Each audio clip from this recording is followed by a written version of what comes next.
Going to call this meeting to order. We're going to open with a moment of silent meditation and a pledge of allegiance.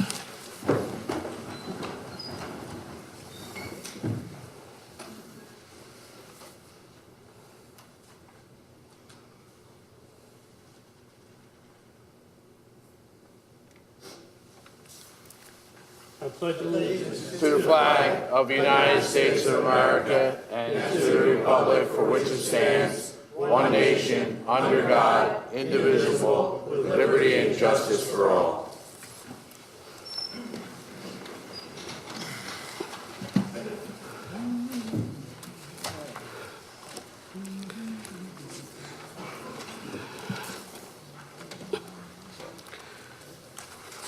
Okay. Mr. Mayor, did you want to give an opening statement or anything before we start?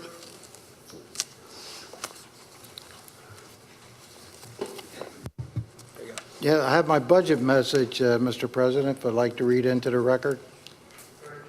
I hope everybody has it in front of them. I sent it to everyone.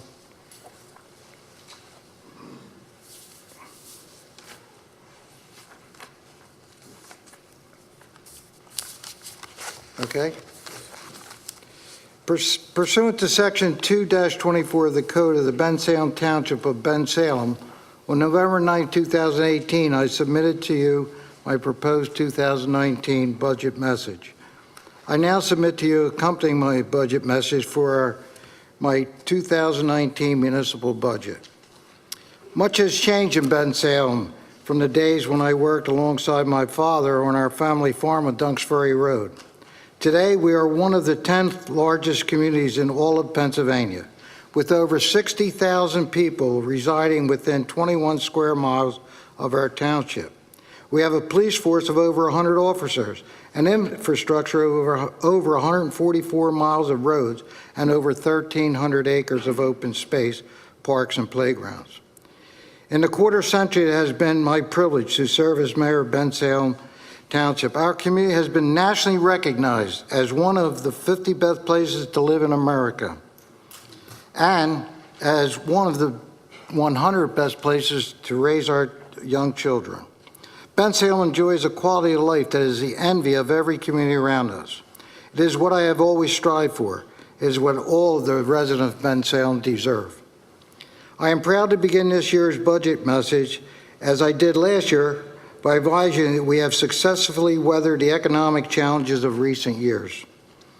Throughout nearly a decade that saw our nation experience some of the worst economic conditions since the Great Depression, we were able to provide our residents and businesses with an unsurpassed quality of life and a full and complete level of municipal services, all without any increase in township real estate taxes.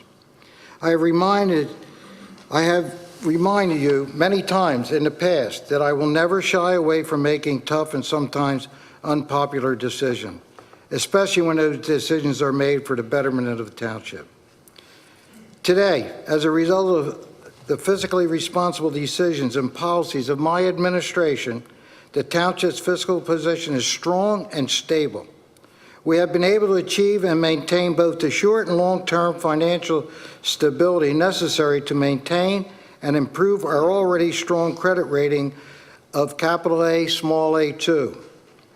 Contributing to our financial stability and this strong credit rating are our conservative budgeting style, a tax-based growth rate that is on the upward trend, a general fund balance that meets general accounting standards, and a township liquidity that remains solid. Further, my directors and I constantly study and analyze our operation to ensure that we maintain efficient, and as always, we continue to look to find ways our township government can do more with less. These policies and practices of my administration not only have made and kept our financial position strong, but they have also allowed us to provide all of the government services our residents continue to receive and enjoy without any increase in property taxes during the 25 years that I have been mayor. The benefits of holding the line on property taxes are obvious for most Bensalem residents and businesses. There are added benefits, however, that may not be quite as obvious. For instance, by holding the line on property taxes, we have allowed the more senior members of our population, especially those on fixed incomes, to age in place without being taxed out of their homes. Similarly, it has allowed those members of our population most affected by the long economic downturn, especially those on tight budgets, to focus their energies and priorities towards getting back on their feet without having to contend with the added burden of township property tax increase. In that same regard, I'm extremely pleased to report that I am proposing to continue the homeowners assistance grant for 2019 at $300. With this 2019 funding, Bensalem will have returned $38 million to its residents over the life of the homeowners grant.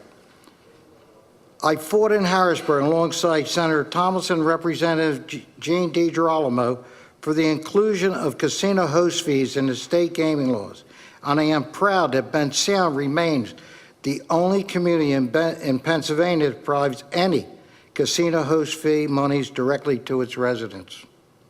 Most importantly, as a result of these decisions and policies of my administration, we have been able to fund and maintain our police, fire, emergency medical services at their current level, and we further be able to do so into the foreseeable future.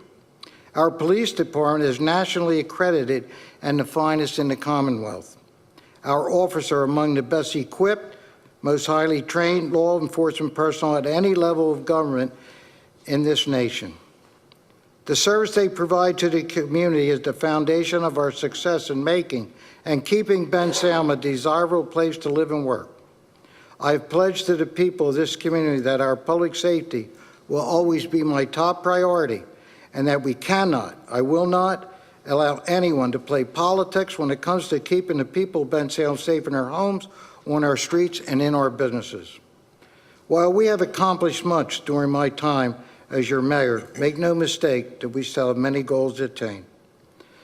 For much of the recent past, we have not been able to aggressively pursue some of the larger infrastructure projects as our fiscal priorities were, first and foremost, maintaining our public safety and those other services that have been the hallmark of our renaissance as a community.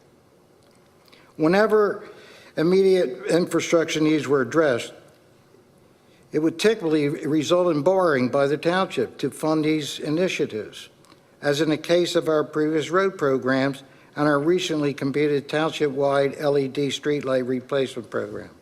I am pleased to report, however, we are now in a fiscal position where we have the ability and resources to address several long-needed infrastructure projects without having to incur additional debt to bring them to fruition. Stormwater management and roadway drainage on and along State Road within our Delaware River Renaissance Circuit has long been a problem for decades. We are fortunate that today we can, for the first time, budget the necessary funds to be in a comprehensive design of the reconstruction of those portions of State Road most affected by these flooding issues. Similarly, for the past several years, we have partnered with the county and PennDOT to pursue the construction of a new slip ramp on Street Road to provide access onto I-95 South that will alleviate the congestion and backups we will currently endure at this interchange. Today, we're able to join with the county and PennDOT to commit the funding needed to move this project off the drawing board and one step closer to construction.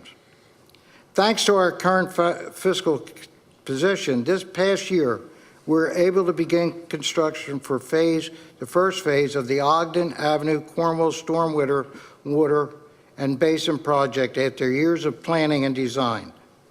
At its completion, this project will significantly improve and alleviate stormwater management problems that have placed the Cornwall Heights and Eddington neighborhoods, two of the oldest neighborhoods in our township, for decades. The ongoing transformation of our Delaware riverfront, the continuation of Bensalem Greenway, and the development of the Bensalem Town Center continue to be initiatives that will help to shape and direct the redevelopment of our community for years to come. I am proud that Bensalem is a dynamic, diverse, and vibrant community. Where our strong fiscal position, the unparalleled services we provide, and the ambitious public works projects we pursue all contribute to our success as a community. Our prosperity as a community is not dictated by just these factors alone. Ultimately, it is the people of this community that make it a great place to live, work, worship, and raise a family. The ongoing involvement, commitment, and support of our residents and business partners are essential to Bensalem's continued success and our recognition as a strong, united community, unified community. In closing, I would like to once again thank my staff for their hard work, support, and dedication. Without them, the many successes we have accomplished for the people of Bensalem would not have been possible. I must also take this opportunity to once again thank the Township Council, past and present, who have given me their support through the years. I believe that together we have been successful in our efforts to make and keep Bensalem a community with a nationally recognized quality of life and future that knows no limits. I look forward to continue to lead this community in a bright future. Thank you, Mr. President. Okay, we're going to start off with the introduction from John Chakowski, Finance Manager. John, you want to take the floor? Sure, thank you. We're just going to start off right with the Director of Public Safety, Fred Harron, for the police budget. His budget can be found on page 8.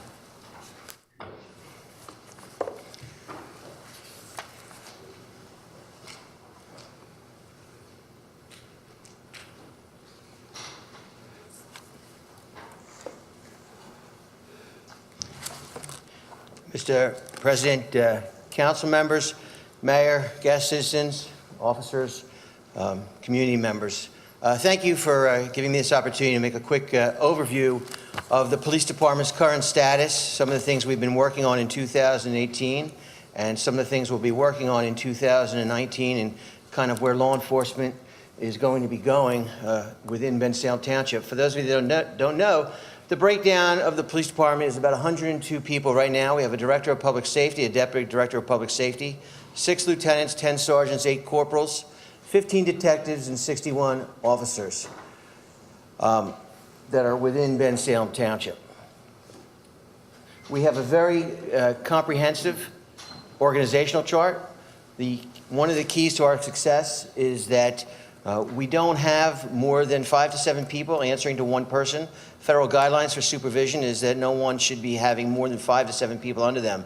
When I took over in 2006, we were able to start making sure and bringing that to what we have today. And as law enforcement continues to be more complex, we have more and more people that are branching out in different areas to take control over different areas within our law enforcement community.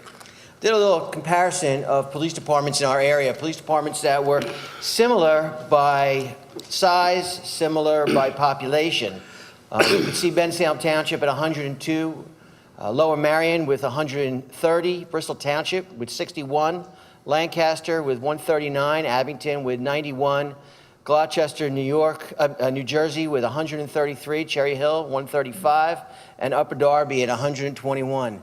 So we have a number, and I'm putting in some officers in this year's budget for your approval, that would bring us to 104.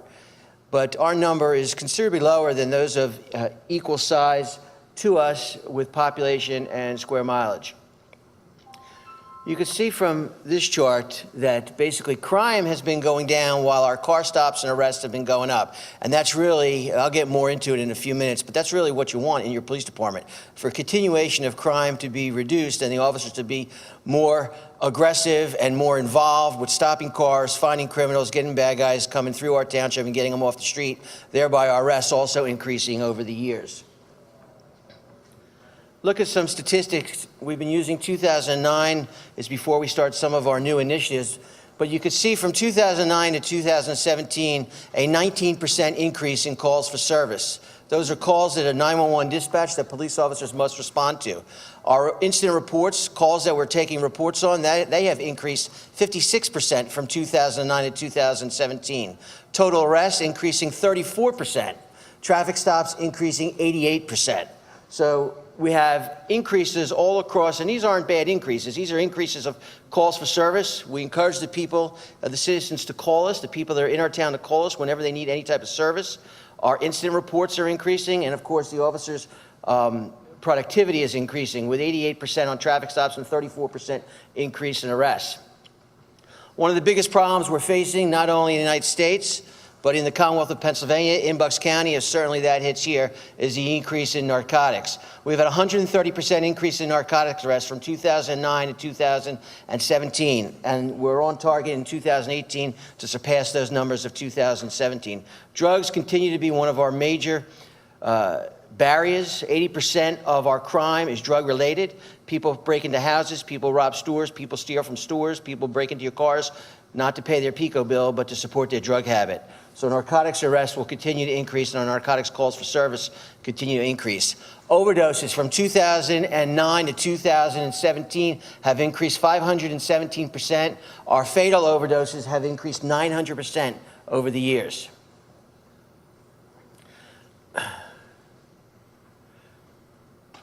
We are a very proactive, aggressive police department. Narcotics is one of our key areas that we put probably almost 9% of our department is assigned to full-time narcotics. That pretty much is more than New York City and Philadelphia. Big cities don't have 9% of their departments assigned to narcotics. But because 80% of our work is normally narcotics-based, and you can see the numbers of the overdoses, this is just the overdose, and the opioid problem continues to be a huge issue. We spend a lot of time and, unfortunately, a lot of money in narcotics investigations. In 2018, our narcotics unit, just our narcotics unit, not the street, made 288 narcotics investigations. 3 of these narcotic investigations, just 3 of these narcotic investigations as a cost to Bensalem Township of $151,000. We've been lucky, some of that $151,000 we've been able to recoup through other means, through federal asset forfeiture, through county narcotics forfeiture fund, but also some of it's coming at a cost to Bensalem Township. And that's only 3 investigations of 3 narcotics investigations out of 288. Now, I will grant you some of them are quick investigations, some of them are long, some of them don't cost that kind of money, but that's kind of a middle to upper middle investigations. They're lengthy in time. Believe it or not, depending on the drug that we're investigating, that changes the amount of time that officers are involved in that particular investigation. So it costs an awful lot of money. And you've seen some of them on the news. For instance, the heroin that was left on Snyder Middle School in the back loading bay, the drugs that were just recovered, I think a kilo of heroin up by Neshaminy Mall, and these drugs continue to be in our township. But it's not just Bensalem Township, it's all across America. But what we're willing to do in Bensalem is put the hours and the money behind it to get these drugs off the street, and this continues to be a challenge for us. With arrests comes, as you know, we've seen a lot of talk, a lot of publicity from the news of police officers engaged in uses of force. From 2015 to 2018, Bensalem Township Police Department made 13,227 arrests. Out of those 13,000 arrests, we only had to use force 51 times. That's 0.038% of the arrests in those 3 years involved some sort of use of force. I would surmise to you those are some incredible numbers, that officers are making over 13,000 arrests and only 51 times had to go hands-on and use some sort of force to get that person in compliance with an arrest. How are we achieving some of these results? We have a couple of initiatives that have been going on for a couple of years. DDAX, which is data-driven approaches to traffic crime and traffic safety. It's used, without going into details, it's using statistics to make an analysis of where crime is happening and then put officers in those particular areas to fight crime. We're using a lot of plainclothes details, putting officers in high crime areas where we predict the crime is going to happen. We use a holistic approach to narcotics, including enforcement, a three-prong approach, which I'm sure you've heard me talk about, enforcement, education, and rehabilitation. The police department has been very active, doing some programs that are being recognized nationally now for rehabilitation. And of course, our world-famous now innovative DNA program, where we use a local DNA database to fight crime, and also we were the first municipality in the United States to have a rapid DNA machine within the police department operating on a 24/7 basis. Some more ways of achieving this, of course, our great and continued partnership with our community. We have officers involved in over 100 or so community events throughout the year. We have officers involved in many of our community groups, whether it's Kiwanis, Rotary, Lions, Building a Better Bensalem, whatever the organization might be, you'll find a Bensalem Township police officer involved. And across the leadership, our supervisors, our corporals, our sergeants, our frontline leadership, our lieutenants, our command staff, making sure that everybody has the tools through the course of the budgeting process, making sure that we have the training, making sure that we have the equipment, thanks to mayor and council, to get the job done. And of course, the training. Two biggest aspects in law enforcement, two biggest areas of liability is the failure to supervise and the failure to train. That's where cops get jammed up. I've been very happy to be able to talk about the fact that we have some of the best training in the county and probably within the state that our officers have been able to take advantage of, and as well as supervision schools, and making sure that our supervisors get the proper training they need to lead and guide the men and women that work for them. What happens when you do this? Productivity increases and crime decreases, and you'll see that in a few minutes. Some of the other issues that we're facing, unfortunately, when I went to high school from I forget when I graduated high school in 1982, this in New York City, this was not an issue, active shooters. This is something that we have to worry about and we train for constantly. We have a great partnership with the Bensalem Township School District, but let me just share some very upsetting statistics. That the FBI did a study on active shooters. In 2016, there were 20 incidences. In 2017, there were 30 incidences. That's a 50% increase. 943 casualties. There was 221 people killed. The youngest shooter was 14 years of age. We have a lot of responsibility in Bensalem Township. It's a big municipality. There are a lot of things going on in Bensalem Township. But for those of you that don't know, there are 15 active schools. We're talking about the 6 elementary schools in the public school system, the two middle schools, the 1 high school. You got School Lane Elementary, middle, and high school, middle school, and we have Holy Ghost. We also have 23 other daycare facilities that take care of children and have children in their charge during the daytime. That's a total of 38 educational facilities within our 21 square miles. That's a lot of responsibility that officers visit every day. What are we doing to prepare? We work constantly preparing with the fire drills in our school district, conducting 3 to 5 lockdown drills per year per school. Active and ongoing collaboration with other law enforcement officials, not only throughout Bucks County, but also our federal partners in the FBI. And of course, our tactical emergency casualty care training, which Bensalem Rescue Squad has been responsible for training throughout Bucks County. And of course, our continuation on lockdown drills. Almost every day, somewhere in Bensalem, there's a police officer in a school, in every school. We're doing, at least during the week, doing some sort of lockdown drill within our public schools and our private schools. Some of our other school initiatives, every day you'll find officers walking in the schools in Bensalem Township. Every single day, Bensalem police officers will be in every single school in Bensalem Township. That doesn't come free, that comes with time. School resource officers now in the high school and the middle school, and of course, training on our lockdown drills and our intruder drills. We're mandated by the Commonwealth of Pennsylvania to have 1 witness drill per year. We do a lot more of that in Bensalem Township, and officers are involved in that. One of the things we did this year is right after, in May and June of 2018, the United States left with some horrific events with school shootings around the nation. Kids were actually, and we've heard this from the school district and from parents, kids were scared at the end of the school year. We had every single school in Bensalem Township had police officers welcoming children back to school. I can't begin to tell you through our Facebook and through Twitter and through parents and through the school district how many people and how many parents and how many of our residents were so appreciative. What a nice idea that was for police officers to welcome the kids back to school. When I came on this job in 1987, never in a million years did I think I'd be welcoming kids to their first day of school. Times have changed. Times have changed, and we have to keep up with those changing times. Some challenges ahead. Philadelphia is a challenge. Philadelphia is a great city for visiting. It's a great city to live there in the city. Christmas Village going on right now. They're a good partnership as a police department, being the 5th largest city in the United States, or the 5th largest police department in the United States. But that comes with a problem. That comes with a price. 50% of the criminals, 50% of the people we arrest have Philadelphia addresses. We border Philadelphia on numerous fronts. Some of the things that Philadelphia brings to the table is they're a sanctuary city. And we've had a lot of rollovers. We have a lot of fallout because of that. Crime continues to rise. If you're watching the news any day, you can see the shootings and the homicides in Philadelphia continue to increase. Since 2015, they had 4,000 shootings of people that survived. We're not talking about the fatalities. Since 2015, 4,000 shootings in the city of Philadelphia.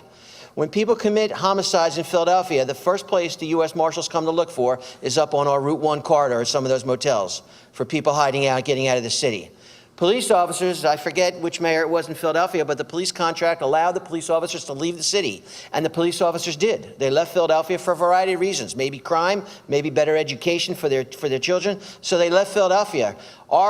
The northeast part of the city used to be our DMZ, used to be the zone between us and the city.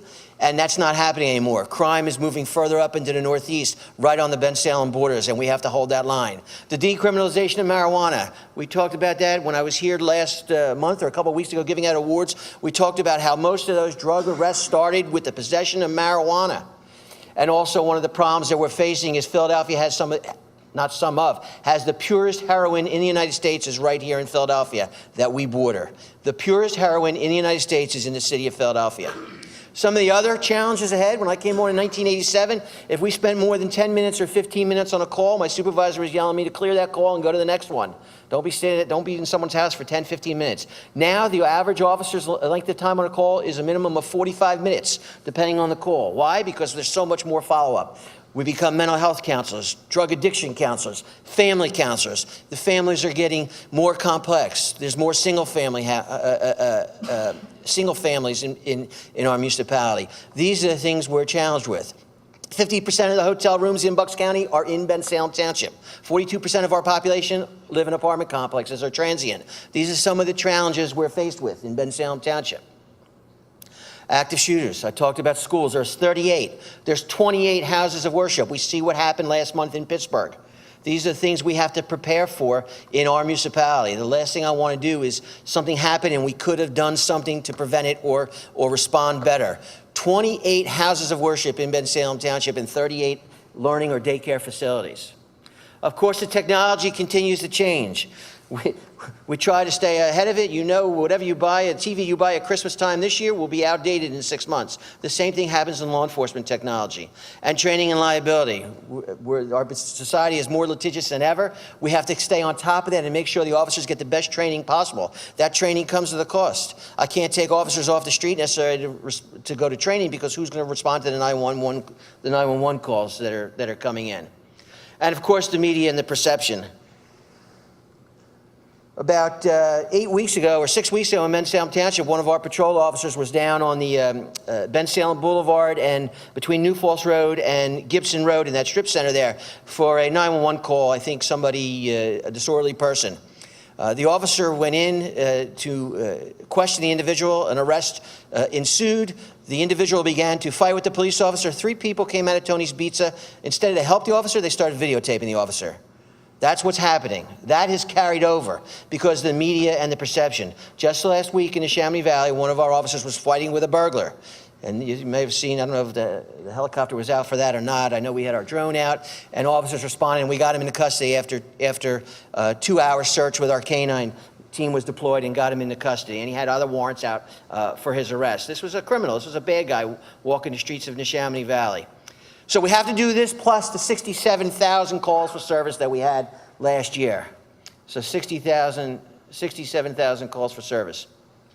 We'll continue with our proactive policing, high visibility, increased contacts, our efforts on DUIs. Our DUIs are increasing, DNA collection, our DDAX, which I talked about, our transparency with the public. You'll see in the budget that we reviewed, we are putting in, it's time for us to get in-car cameras, body cameras. We already have in-car cameras. 22 municipalities now in Bucks County either have or are acquiring body cameras.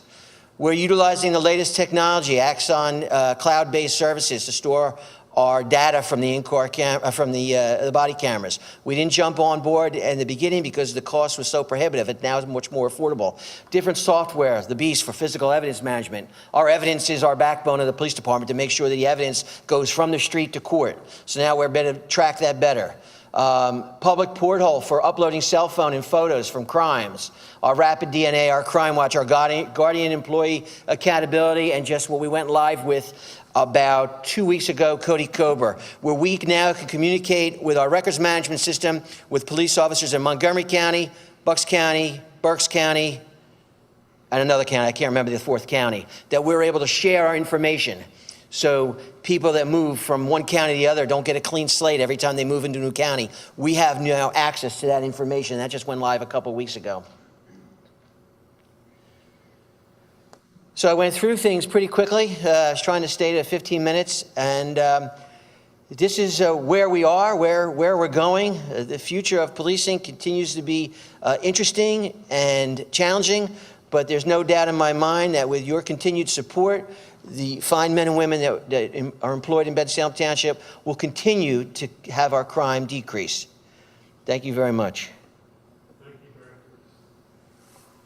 Do we have any questions from the board on the director's budget? I've got a couple questions.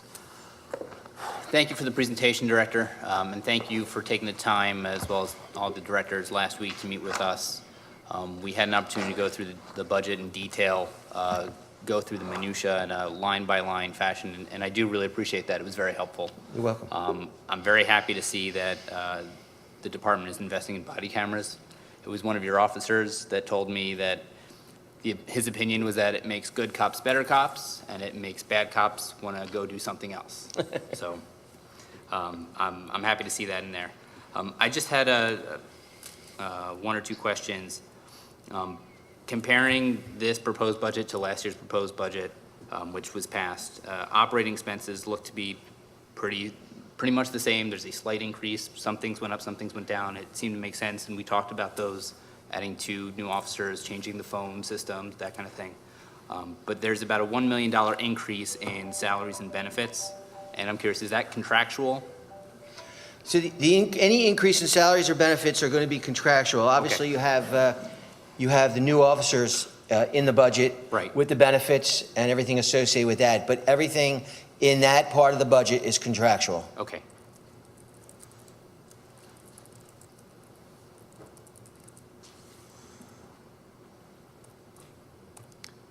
And then one of the things that we also talked about, and I was hoping you could maybe provide a little bit more clarification, minor equipment, and this is kind of a small detail, but there's about $20,000 additional budget in here that hasn't been in there before.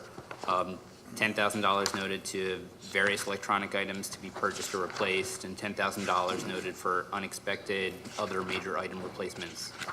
This is something that hasn't come up in the budget before, and I'm just kind of curious if you could provide a bit more detail on what you anticipate with that money.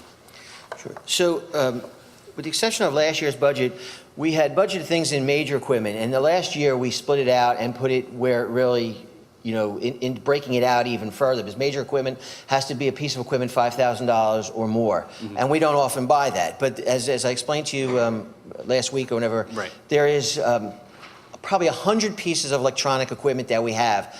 Evidence collection, like the vacuum that we collect evidence at evidence scenes. It's not the vacuum that they're selling at Kohl's. It's a vacuum that is bought from a company called Searchy. It's special for evidence, things of that nature. Our APHIS machine, our computer to read cell phones, and digital forensics, and all these machines. The problem with throughout the years, I never know things are going to break. Our budget, if we don't spend it, it gets returned to the general fund. So it's not like this time of the year, I see what understand. money's there and we start spending. So Sure. we have to budget accordingly because I never know what's going to happen throughout the year. As electronics start to break, all of a sudden, sirens go, lights bars go, radios go. I just never know what's going to break throughout the year. So a lot of that equipment, a lot of that stuff is in minor equipment. And again, we have our camera system for prisoner photos. I'm not talking about the cameras on the ink cars. The whole processing area now, when I came on, everything was ink and a camera on a tripod. And that is all gone. Everything is all high-tech electronics. And as you well know with electronics, when it breaks, it's not a $10 part. I guess and I understand that, and I'm not disagreeing with that, because you do seem to, budget for those kind of things that crop up. It just seems that these are line items that were never in the budget before. So you've budgeted about $190,000 for minor equipment to cover all of these assorted things, and I understand that there's a lot of technology that the police department uses. I mean, your presentation just kind of demonstrates that, and we're grateful for that because I do believe that it helps. I'm just curious why you felt the need to add this additional kind of line items when you haven't had it before. In the years past, we had a lot of this stuff in major equipment, and then as the year went on, we realized we couldn't spend it out of major equipment. I couldn't buy what I needed to do because it was major equipment. It had to be $5,000 above. So it wasn't last year, it was years before that. We started to break it out. Okay. And we're just trying to make it more transparent. Sure. Instead of putting it in a one line item, we're actually breaking it out so you can see a little bit more of where the money's going. The problem is I can't answer today what exactly is going to break. Of course, no. Okay, that's I fine. wish I And could. I see a kind of a similar, I do see a decrease in major equipment. It's not as much as you've added to minor equipment, and that's kind of what, raised the red flag for me. The other problem is, Mr. Sloan, is that every year we get more and more technology. So more and more things, like I said, in '87, it was a $35 camera and a fingerprint thing for about $20. Yeah. That's gone. Okay. So every year we get more and more technical. I don't know what next Price year is goes going to up, bring. sure. With Okay. the coming on of body cameras and all the little pieces that are associated with it, from the magnetic clip when the gun gets drawn that the body camera goes on. It's crazy, the technology.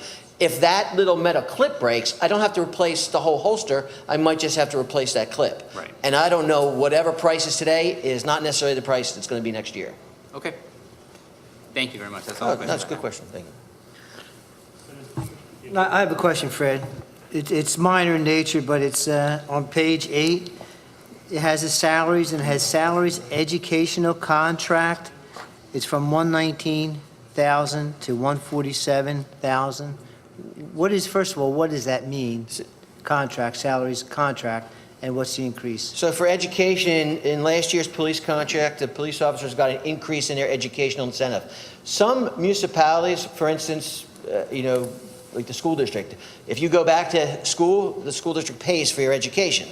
Here, they don't pay the police officers. We have probably about 30-some-odd% of our officers have a master's degree.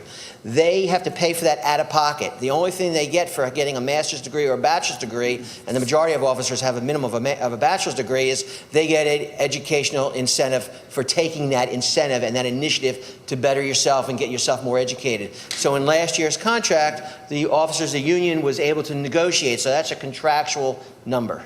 Okay, that's a good expense. So, yes, sir. Okay, that's it for me. Thank you. First, I just wanted to thank you for the presentation. It certainly helped. I also wanted to thank you for the time that you spent with us. No problem. And just so everyone is aware, and also I want to also thank the other directors. They spent several hours with us last week going over the budget. In particular, it gave us a better understanding of the line items, in addition to the fact that it gave us a better understanding to the mechanics of the budget. So thank you much for that. Just one quick question. There was, in your budget, Director, there was 2 additional officers. Just to confirm, that's in addition to what you have now? That's not a replacement of 2 officers, correct? Correct. That's an increase in staffing. Yes, sir. Okay. That's all I need. Thank you. Mr. Knowles? Yeah, I'll pick up on that a little bit. First of all, congratulations for your success this year, especially in the heroin investigations and arrests that the department has made. I get calls and emails from people outside Bensalem congratulating me, people who work in the field congratulating Bensalem for taking heroin off the street. And I know that one arrest that started with a marijuana arrest and ended up uncovering a place in Fairless Hills was, supposed to destroy painkillers, and they're spreading them around Bucks County and Philadelphia and the whole tri-state area. And it was because of a police officer in Bensalem that pulled somebody over. Not only those investigations are expensive, they're dangerous. So we appreciate all your hard work. Can you just briefly, we are adding 2 police officers, but my understanding is that doesn't make the amount of police officers the highest it's ever been or anything, right? So can you briefly speak on the justification for hiring 2 police officers, why you feel we need that, and also we talked about the civilian job of a forensics person, Correct. and how that would save police officers time and maybe overtime, and just speak on that briefly. Absolutely. So let me start off with the civilian position. We've also added into the budget a civilian position for a forensic analyst. This person will work with one of our detectives. And if you think of the cost of a civilian versus the cost of a police officer, if I put a second police officer in that position, which I need, it's a lot more. I mean, we're probably saving $100,000 by making this a civilian position. That person will work with a detective to work all our applications at a forensic base, downloading of all the in-car camera stuff, downloading of the facial rec, getting the videos and dealing with the videos from the community. In this day and age, almost every crime we go on, someone's got video, either a store or a person, or someone's videotaping with their phone. That also needs to be brought into our evidence system. It just doesn't happen automatically, so it's got to get there. So we can have a civilian. A lot of time, the stores are convenience stores and gas stations. The crime that happens at 1 o'clock in the morning, that clerk has no idea how to operate any of that stuff. So they normally tell us the owner, the manager will be back in at 9 o'clock in the morning. Well, our police officer that handled that call is long gone. Either I send another police officer off the street to go deal with that particular person, or this new person, this civilian position, the analyst, is going to be doing that, thereby freeing that up. The second part, or your first question, was the addition of the 2 police officers. You can see the call volume increasing. We get more and more time on calls. I never want to stop giving the community the best service possible. Unfortunately, in Bensalem Township now, at 3 o'clock in the morning, you can have calls constant. When I came on in '87, February at 3 a.m., there were no calls going on. Now it's kind of continuous in Bensalem Township. So your question was the number. We were at one point, we were 104. We had dropped back over time, and we had taken positions out of the budget for financial reasons or whatever. We were able to make through with what we had, but now is the time to start increasing our staffing again. So I've been able to allocate 2 additional officers back into the budget. But I think Mr. Tokmajian asked the question, Mr. Sloan. It is in addition to what's been budgeted since like 2009. 2008. Okay, thank you. Quite welcome. I'm surprised you only asked for 2. Did you have something else? No, I'm done. Director, I just want to thank you and the men and women of your department for keeping this township safe, putting their lives on the line. We have big drug problems coming from New York to Philadelphia in the corridor now that 95 and the turnpike are connected, and they get to Route 1 and go across. There's a lot more of that going on. I just want to thank you and the men and the women of your department for what you do. Thank you very much. Thank you. Did you want to do any of the other budgets that I was responsible? Yes? John? Yeah, I was going to say, he also will handle the fire department budget, which is on page 9.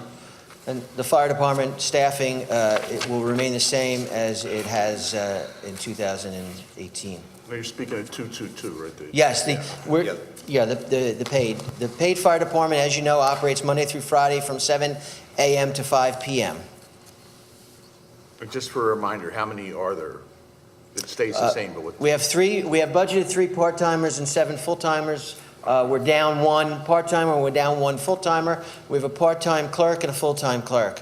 They do, all the billing and all the scheduling of permits. Our fire department, I can't tell you how many correspondence I get from people, and just being here, their response time working in conjunction with the volunteers. The 2 need to work together, and they have a great partnership.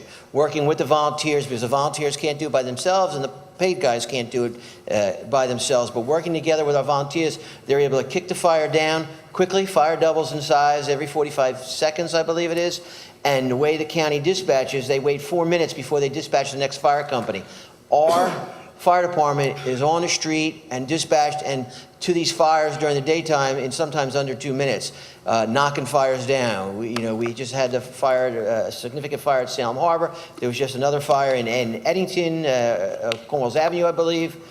Just recently, they're doing rescues of entrapment in cars. They're responding to medical emergencies along with EMS. EMS only has 3 paramedic units, which is actually more than anybody else in the county, but they also have a high volume call for service. And our volunteers and our daytime crew supplements the EMS service as well. And the men and women in the fire service in Bensalem do a phenomenal job. I agree. Do we have any other questions for the director on the fire department? I've got a couple, and this is going to get a little bit granular again, but you've got a couple line items that, again, you're seeing an increase from not just the last year's budget, but the projections for the end of 2018. So it's not just what you plan to spend, but what you're looking to spend by the end of the year, or at least allowing yourself to spend. And these are kind of seem mundane: office supplies, minor equipment, major equipment. There's some significant increases in the equipment costs, minor increase in office supplies. I'm just curious, what's the justification for increasing them when it doesn't look like you're going to need to use that additional amount even for the rest of this year? So are you talking about 42,100 office supplies? Yes. That, and then 47,500 and 47,600 as well. So for office supplies in 2017, our actual cost was $7,762. In 2018, we budgeted $8,000. Our actuals at the end of September 2018 was $6,647. Yeah. And the question? Why the increase for 2019? Because it doesn't look like you need the increase. The increase of $2,000? Yeah. Let me just get to office supplies.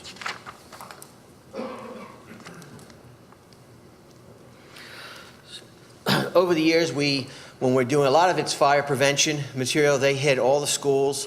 So sometimes in some years, we're able to have for lack of a better term, a surplus of simple things like the coloring books and the hats and things like that. Now, the pay guys are hitting all the schools. So this year in 2019, it's most likely the part that we need to re-up on those supplies, and it jumps from year to year. So now in 2020, Mr. Sloan, my guess is you're not going to see that kind of increase. It'll be probably a small percentage increase. Okay. Okay. And then how about for minor and major equipment? Because you're seeing about a roughly $10,000 increase in each of those line items. Again, with the fire service, a lot of our equipment, the hydraulic tools that they have, and over time we just need to replace them. So you're not going to always see that increase. It might just be like in our rotation right now. Same thing like with the police when we do vests and stuff. Right. All of a sudden, some years you'll see a jump. So a lot of it's hydraulics, it's tools, all that stuff. We're not talking about Home Depot hydraulic. Sure. We're talking about fire grade equipment. A lot of that is the different tools that we have to replenish. We lost some equipment, and I know we're in court right now. I could tell you the gas station explosion on Route 13. We lost some equipment. A lot of that equipment, once it gets contaminated, it cannot be cleaned or reused. It's junk. Mm-hmm. We have to supply, and one of the things I had asked our battalion chief, Rob Sponheimer, is I have to make sure that we have the equipment to do the job immediately. So some of that equipment is being replaced. Now, the township gets some insurance money when we finally, because we're in court on some of these cases, we're still waiting for insurance companies, but sometimes, as you know, that could take 6 months to a year to get a payment, and that goes back to the general fund. It does not go back to the line item. You'll get it back, but it'll show in a different avenue. Okay. But we'll keep an eye on that to let you know. Yeah, thank you. Absolutely. Appreciate it. That's all I have. I have two questions. You're going down on your workman's compensation by $7,500. How come that happened? I would defer to Mr. Chakowski. Volunteer or workers' compensation is based on salaries. So when an auditor comes out every year from workers' comp, does an audit actually on the actual year-to-date salaries for the previous year. At that point, they'll provide us with what the next year's increase will be. And it just so happens that due to whether it's lack of staffing or whatever, because of us being down at some point, they'll reduce the cost for this year. Okay, and your legal services also have dropped 6,000? We were in a contract $7,000? year, and we are not now. So anytime you see contract years, you're going to see sometimes a bump in legal services. But I know the fire department settled with the township. Okay, that's the only questions I had. Thank you. No. Mr. Mills? Okay. John, do we have any other parts of the budget? There's other sections. If anyone has any questions, we can certainly turn to those pages. We talked about asset forfeiture and community spirit account, which I think we hit pretty well. And we spoke unless you about have any Heil. questions. We get that in the meeting pretty well. Yeah. Anything else? Okay, if there's no other questions from the board, thank you, Director. Thank you very much. Thank you. Thank you. So the next department head will be the Director of Public Works, Jim Ryan. His budget can be found on page 11. Thank you.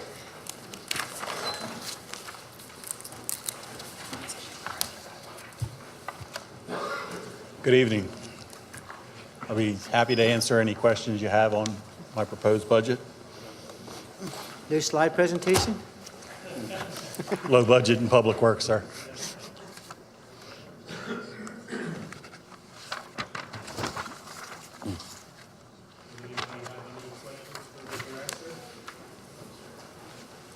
I just want to rehash something that we talked about last week.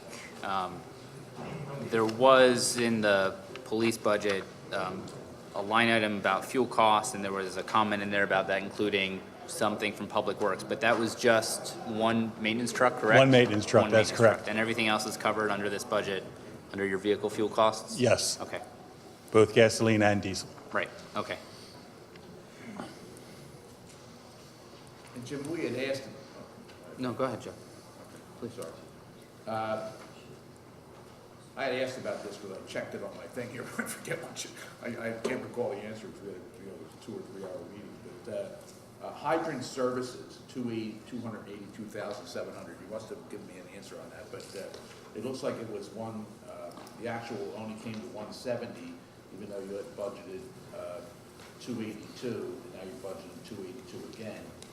And it looks like it's projecting 226 instead of 170, so what's the difference there? That's Aqua's increase to the township for supplying the hydrants and maintaining the hydrants. Aqua also bills us on a quarterly basis, so through September, we only had 3 quarters. That's right. I have quarterly payment to Aqua. Yep. Maintenance written down. So, but again, that's the maintenance of the hydrants themselves, not for the cost of water use. We don't get charged for water out of hydrants, right? We just get charged. No. No, we don't get charged for the water. We get charged per hydrant, and that's to maintain that Maintain hydrant. the hydrants, right? Because in the past, we would have to dig them up and replace them. That is correct. Okay. So I would assume that's a flat fee then? It's a variable fee. There's some hydrants that when we used to own the water and sewer, we're paying one rate because that was part of the sale. Yeah. And then newer hydrants are at a newer rate. So there is a flat rate. It will adjust if Aqua gets any sorts of rate increases Okay. through the PUC. But it is a flat rate per hydrant. Wouldn't we be able to pretty accurately budget that then? I don't know how many, so to answer your question, yes, we could accurately budget it. The only issue would be is if any new hydrants get installed, which it would be for either developments or for whatever situation, we would be ultimately responsible. Now, in a community where there's a homeowners association, they're responsible for the hydrants, but we just don't know what that particular situation is. Okay, so the extra, you're leaving about $50,000, $60,000 in there. It's kind of a Jim, I think, no? buffer. Well, I guess I'm not really sure who's leaving in there. John handles the actual billing on that. So it would be an extra $60,000 roughly in case of development, additional hydrants, something happens to one, we got to replace it, that kind of thing. Well, I mean, in 2017, we spent $258,000. So We budgeted 282, so we increased it about 30,000, roughly 24,000, just because of not knowing what's going to come up, whether it's shopping centers, whatever. So we just want to, make sure we have enough money for there in the hydrants. And if there's a rate increase, that's not a negotiated rate increase. No, that's- In the township, it's a PUC thing where they're allowed an increase, and then we have to We're abide by it. we're responsible, correct. And when do they come out with that rate increase, if they're going to? I know they're up, I know Aqua's looking for a rate increase right now. Yeah. I don't know when the actual time frame is. Okay. I think it went up in October of this year, and it still hasn't been decided whether it's going to be approved or not. Okay. I have a question, which I did not know until you just said that the homeowners association would be responsible for the maintenance of the fire hydrants? They'd Do be they res- have the same contract with Aqua? Yeah, they'd be responsible for the quarterly payment for those hydrants in their development. But they would have to use Aqua? Yes. The same, okay. Yes. So then the responsibility then falls on Aqua, and the payment is just between them and? Correct. Okay, They thank get you. billed directly. Okay. Mr. Ryan, can you just give a brief explanation of the major equipment expense for 40,000? Truck. Yeah. Oh, 47,600. 47. Oh, Yes, that which is one? the purchase of a new pickup truck, utility body truck. Okay. That's a replacement? Yes, it is a replacement. Okay. The existing truck will be going over to the Basin crew. All right, it's got toolboxes and everything built in on that, and that'll be turned over to them. So we're able to reuse that? It'll stay in the department. Yeah. Thank you. You're welcome. Any other questions from the board? I just wanted to, real quick, Jim, how are we as far as salt and our supplies? I know we had put an additional shed in, that's a house for salt. I'm sorry, thank you. So briefly, what's our situation for our salt supply? And we had budgeted a few years ago a new building for additional, so we don't get raked over the coals and stuck, buying salt in a bad time. So what's your thoughts on that? Both salt sheds are full. Are full, okay, with salt, right? Well, they were full at the end of October, and then we got hit in November, but we had enough money to end this year, so they're full again. And that's why And we we may get- be needing that this weekend. And we get a couple really bad storms in a row, we're not going to be taking advantage of, which we did. That in is the correct. past. Right. That's where we ran into problems over the years. If there's no other questions, Jim also will be responsible for Streetlight, which can be found on page 13, or road machinery on page 19, if anyone has any other questions about those funds. Let's go to 13 first. Does anybody have any questions on 13? 13. Is that the street lighting? Page 13, yes. Yep. Same question, if you could, I think there was a $130,000 line item for that major equipment. 101, right. Yes, It was 47,600. that was, It's 101,600, $101,600. Right? No. No, which one are you at? 130. that's 130,000. Okay, I'm, That was for a purchase, Oh, 02434. that's for the purchase of a new dump truck that we're going to use, and we use that when we're trimming trees around the streetlights. We chip the stuff up, then the chips have to be hauled to an off-site dump. So that truck will be used for that. It's also going to be purchased with a snowplow, and because when winter comes and when we really need it, I use everything that we have to plow snow. So, and that's where that cost comes in. Thank you. I think when we talked last week, I mentioned that we used it on trees, and it raised some eyebrows. What do you need a dump truck for Yeah. trees? But it's actually, it hauls it. Care of We're the going to land. use that to haul chips and Yep. and Makes things sense. like that. And we've been, I talked to you about this, but we've been facing some extra expenditures on these ash trees that are being killed by, I had a couple on my property I had to have removed myself, but, there's some kind of disease or something, or Yes, the ash insect borer. that's killing the ash trees. That is actually killing those trees, and you can see the added expense in the Public Works budget for tree maintenance Right. for this year. Electricity for streetlights, looks like that went down significantly from last year. I'm assuming that's because of the switch over to LED lights. Yes, that is correct. Do we anticipate that to be lower than 300, just because the projections for through the end of 2018 is less than 250? Yeah. Yes. I do project it being lower, only for the simple fact, I'm not sure what it's going to come out to, because all of as they were doing the streetlights, they were sending groups to PICO to update the category from a Cobra head or whatever wattage the streetlight was, now to an LED. There's different rates for each of those. It's not just an electricity thing. Okay. There's actual rates associated per type of With unit. the type of fixture. There's also a discussion with PICO in regards to the tap fees.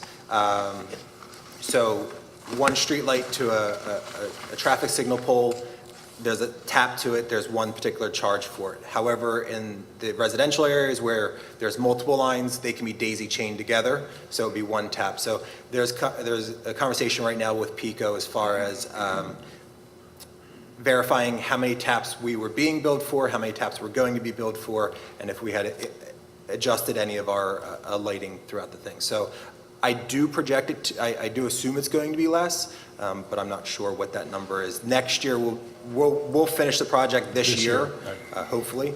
And next year will be a good judge for 2020, so I can budget it So we'll pretty be more accurate in 2020 Yes. moving forward? Yep. Okay, Everything's still a moving target with PICO, though. sure, okay, thank you. Do we have any other questions for the director? There's one more page, I think. 19. I did neglect one other page. Page 23 is the State Highway Aid Fund, if anyone had any questions about that as well. Go to 19 first. Okay. 19, then 23.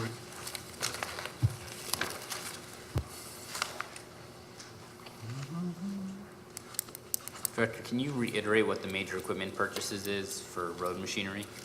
Yes, we want to buy a skid steer machine. It's like a Bobcat, if you're familiar with a Bobcat.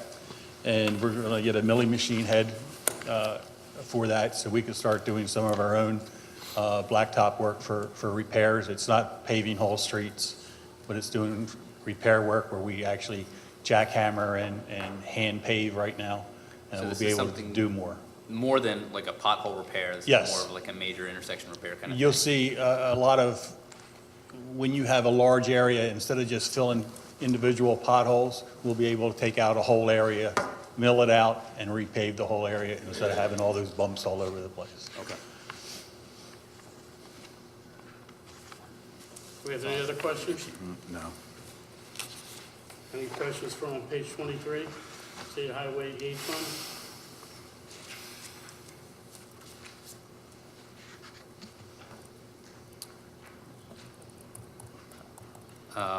Under revenues, there's a line item that says miscellaneous.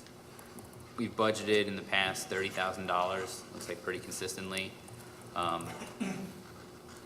Projected for the end of 2018, though, we're only looking to bring in about $1,000. Yeah, miscellaneous is basically insurance reimbursements, any down traffic signals. The insurance reimbursement money would go in there, so we've had a good year. Well, does it make sense to budget revenue that we may not see? You are correct. It does make sense that we don't have to budget for it. The state has guidelines as far as, because this is a state audited fund. Sure. So they have particular guidelines. I'd have to re-review to see if we actually do need to budget for, and not anticipated, but possibility of receiving insurance reimbursement because they know that that's an allowable expense. Right. I'd have to double check to see if that's an allowable. Yeah, I'm just concerned that on paper, we're saying that we're gonna bring in more revenue than Sure. we actually would bring in. Yep, I understand. I can investigate with the state and get back with you. Great, thank you. Yep. Yeah, I have two questions for you, Jim. Yes, sir. We have winter maintenance, is that the sole cost there, the winter maintenance on the expenditures, Yes, 400,000. 400,000? And can you give me an example of the maintenance repairs on roads and bridges? Thanks, Ed. That would go for everything from pothole repair to inlet repair, storm That's a storm general, basins. okay, Yes. not a specific area or a specific street. It's- Yes, we have categories that the state tells us Okay. everything that we do has to fall under a certain category, and that's why it's listed the way that it is. Okay, thank you. Just one question on the major equipment. I mean, we had that's just roughly the same budgeted amount from last year. Can you just provide an explanation for that real quick? And then, oh, go ahead. Yes, we try to rotate out our fleet, more or less like the police do, but they get more time out of their equipment than we get with ours. But in this year's budget, the same as last year, we're going to buy a cabin chassis. We'll take the equipment off of an old truck and reuse it to save money. The second truck that I don't have good enough equipment to use will be a purchase of a new truck with a plow and a spreader. So just to put things into perspective, you're looking to put 2 new plows on the streets then? I mean, from the dump, I mean, I understand the It'll be multiple replacing- usage with the dump truck, but you're really putting 2 new plows in? We'll be replacing 2 with 2, Two. yes. It's Okay. not 2 additional. No, I understand, yeah, so it's a replacement of both? Yes. Yep, yep, great. The fleet size will stay the same. Got it, thank you. Any other questions? Jim, thank you very much to you and your department. Your department works hard cleaning up and taking care of a lot of issues to that as well. And thank you for your service. Thank you very much. Thank you, sir. Thanks, Jim, you've done, All right, thank you. you've done more with less over the years. Thank you. The next one, Director of Parks and Rec, will be Chuck McMullen. Parks and Rec's budget can be found on page 16. Good evening, Council President, Council, Mayor, and the residents of Bensalem Township. I'm here to answer any questions you may have on this budget.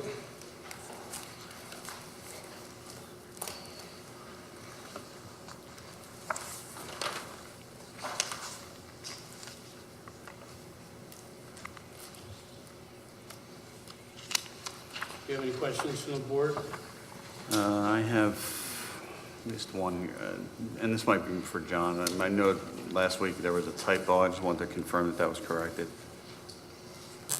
It will be corrected when the final adopted budget comes out. I will make sure that it's corrected to reflect appropriate. Thank you. Park equipment maintenance, looks like you're forecasting about a 50% increase in, I'm sorry, $50,000 increase in this year's budget. Right.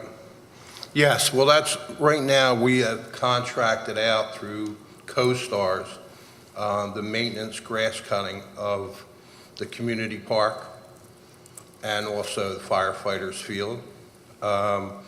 We only have 2 maintenance gentlemen that work for us right now, and with a lot of the things needed, repairs, that we have to do more maintenance on stuff, we felt it was imperative to do that. So this And is just instead for- of hiring another, worker, person. Okay, so you'll be contracting out some of the maintenance? Right.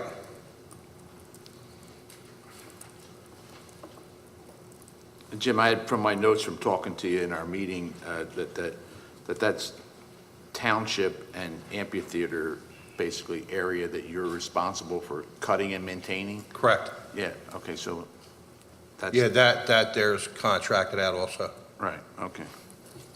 So just to confirm, that has not been contracted out yet, you're in the process of doing that?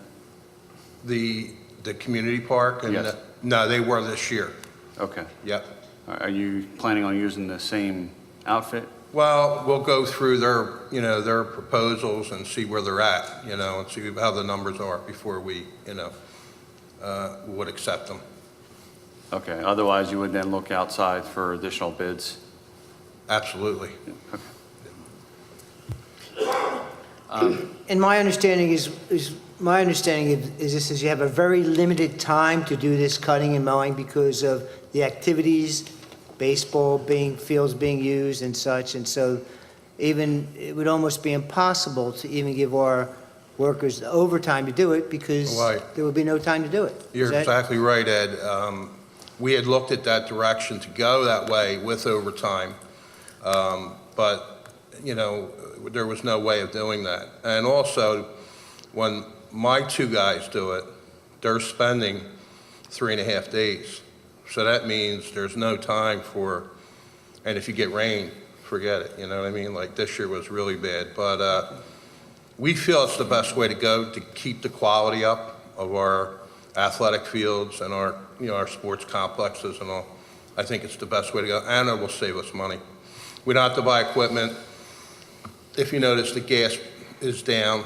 We won't use as much fuel. We won't have to buy any more equipment, mowers, repairs, things of that nature. Workman's comp is a big thing when you're not, you know, when you don't have to have that, especially if they have to hire more people. Now, what about using public works employees who already mow, you know, portions of the township? I know they take care of the public spaces as it is. Why wouldn't they also be able to do those parks as well? Well, we looked into that. There would have to be on an overtime type thing. If they did, we actually talked about that, but they would have to, they can't do it anytime after 3 o'clock, you know. And then on Saturday or Sunday, even if you wanted to do it a Saturday, you can, you know, even the contractors have to be out of there by a certain time. Right. We Yeah, don't allow them there. we would basically need to add a significant amount more of staffing just to keep up with the cuts. Okay. And when we laid out both options, it was Cheaper to contract it out? Yeah. Okay. Along with that, my guys actually will just cut the fields and, you know, when it's really growing, they'll even do it every like Friday, Thursday or Friday, just to keep them ready for Saturday for all the athletics, the kids, and you know, the people coming out. So we were finding out that they're not only cutting all week, then they're going back and cutting again. So the contractor will cut the one time, and then we'll go back and touch up wherever we feel it needs to be done again. Okay. I have another question. Budget includes ground and mansion expenses. Previously, it looks like, you know, budgeted only in 2018, $3,600, but for some reason, 2019's budget includes $50,000. When we took a look at that detailed breakdown, there's a line item of $46,400, but there's no explanation for that. Can you tell me what that is? That would be something that John would be able to answer there. They're handling more of that on the ground and mansion. So the ground mansion expenses is for the normal utilities. It also will be any type of maintenance that we need to do that wouldn't be a major capital project. If a window broke, it's not a major cost. We can't take it. There's two lines, if you notice. There's the Grand Mansion building, and then there's the Grand Mansion expenses. This is, yeah, just the expenses. Yeah, we actually just found out a couple weeks ago when we went up and currently the building is not always occupied. Drove through, one of the windows was busted. Someone was mowing the lawn, rock shot through, busted the window. Happens. So we have these minor projects where we can't really capitalize the costs, but we still need to do them internally. Whether it's finishing the floors, you know, we don't need to raise the floors, we don't need to repair the floors, we just need to finish the floors because we want it to look presentable. Those type of things we were running into where we wanted to, we need to have the funds available. Previously, we had budgeted for it in the mansion building line, but we've reduced that down because to appropriately budget in the right positions. Okay. No, excuse me for 1 second. About ground mansion. I had asked about that, and I was told that we were like kind of moving into taking care of the interior of the ground mansion as opposed to we're basically have done a lot of work on the exterior, and a lot of it's moving into the inside, and you got walls that are old and floors that are old, and it's hard to judge what those repairs and maintenance of those things are going to be. That's what I was told. Yeah, the building and line stuff. itself, that'll take care of all the plaster work inside. The electrical work that needs to be done, because it's all, what is it, knob and tube wiring, that we don't want the place to burn down. So the electrical part that we're upgrading can't be capitalized. So that's why there's two separate lines there. But yes, we are moving interior, we are moving to the upper floors to be able to open up the mansion in full compliance. Okay, I'm sorry, go ahead. with that $46,000, is there something specific that you anticipate for 2019? Nothing specific. It's more Contingency? just contingency, as well as, the utility costs and stuff like that. You can see in 2017, we spent $8,800. That was probably on mostly utilities. Mind you, it's not an exorbitant amount, but we do have PICO, we have an alarm system, we have all these different monthly costs associated. And then, like I said, anything that we need to do. We're doing a lot more interior work, so we're going to find a lot more issues with it. Okay. Well, hopefully not. Just don't do any plumbing. Do we have any other questions for Mr. McMullen? No. One, John, you might be able to help out here too as well. Can you just provide an explanation on the program expense for $130,000? Expense, I'm sorry. The So the entertainment. program expense would be for the concert series out in the amphitheater, that we're realizing the cost of talent, the cost to run the shows, lighting, whatever. It's just growing with the crowds and everything, so we like to keep it fresh, and we like to keep the residents entertained, so. Okay. And the corresponding line item to that for revenue is, I'm assuming, fees programs? Fees programs, Yes. correct. Okay. And that's substantially lower than, let's just say, 2017, even though the projected is at 130,000. I mean, we still expected, are we seeing lower attendance to these?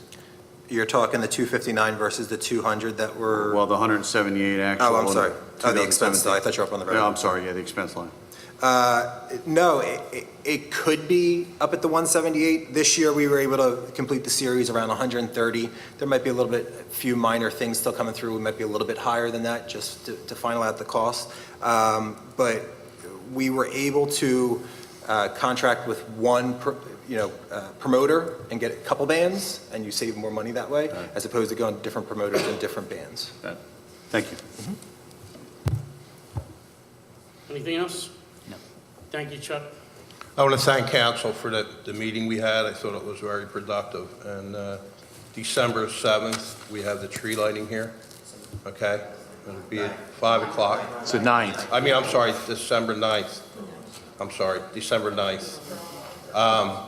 7th's the party at your house. That's right, I forgot about that. So everybody come and have a good time. 5 o'clock. 5 o'clock. Thank you. Used to be another time, but I'm not saying that. Have a good holiday, too. Thank you, too. John? Thank you. The next one is the Interim Director for Building and Planning, Bob Heil. The Building and Planning Department budget can be found on page 10. Yeah. Crazy. And it'll be a kind of a commingled thing here. Bob obviously is here 3 to 4 days a week currently. As you know, we have a new director starting on Monday. So Bob will transition the new director in and be available to us. But as the time goes on, and the township feels and Bob feels, we'll be reducing Bob's time with his company, regretfully, because he's doing an excellent job. So we'll be able to answer any questions in regards to his budget. Page? Page 10. 10. Good evening, Mr. President, Council, Mr. Mayor. And I'll do my best to answer whatever questions you have. And with John's help, I think we can get through I was it. going to say whatever you can answer, John can help with. Do we have any Exactly. questions? Yeah, and actually, this might be a question for John. Bob's costs, they're not included in salaries, correct? Correct. They're all in professional services. Right, okay, so we had a director that retired pretty early in the year. We did. So why are we projecting salaries to max out? Wouldn't we see some savings there because we're saving on the director's salary there? Well, there was payouts due to vacation time, sick time, stuff like that. He had been here for 20-plus years, so obviously those type of payouts will affect the budget accordingly. They are a one-time expense, obviously.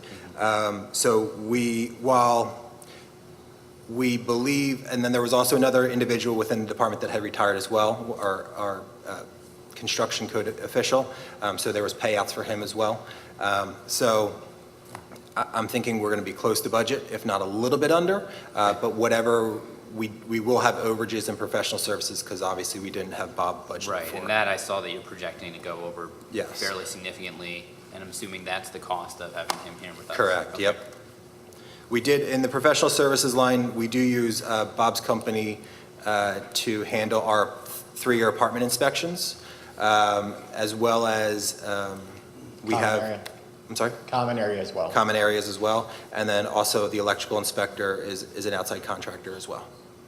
Okay, now for 2019, you've got a budget number in there that exceeds not just last year's budget, but even what we're projected through the end of 2018 with, you know, Mr. Heil being here for, what, 3/4 of the year?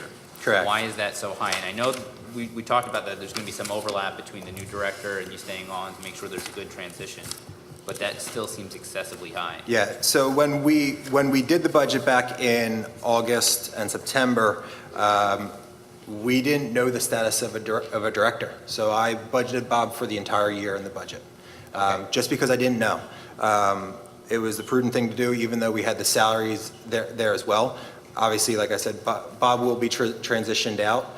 That money will be returned. We're not going to use that money for anything other than. Wouldn't it make more sense to adjust that now, though, since we do have a new hire starting on Monday? We know what that is going to be, and we have I think we know now what the max timeframe will be of his transition period. Okay, so I'll say that while we have the utmost confidence in the new director coming in, you never know. So I'd rather be pleasantly surprised and return the money to you than have to come and say, we need to bring Bob I'd rather not back. have to give it to you in the first place. I would feel more comfortable leaving it in there only because if we need to bring somebody else in, we'll be covered, so that's just my opinion. Most likely is, now, how, is it a quarter of the year, a month, 2 months, 3 months? Do you expect a transition period? We'll see how it goes. I mean, if it goes anything beyond 2 or 3 months, then maybe we didn't look at the right person. Okay, that's what I was going to say. So no termination would be, and hopefully we did. Yeah. And he seems to have the background to do it. Yes. And we also discussed your company is E-Code, is that the name of the company? What's the name of the company you work for full-time? It's code inspections. Code Yeah, inspection, I'm third-party sorry. agency. Okay, so code inspections, and then we had discussed the savings of using your company as opposed to hiring employees and Right. pensions and benefits and such. Yes. So you want to talk about that for a second, or? Well, yeah, with what you're using us for, if you were to have your own in-house people start doing these, it'd be more vehicles, more insurances.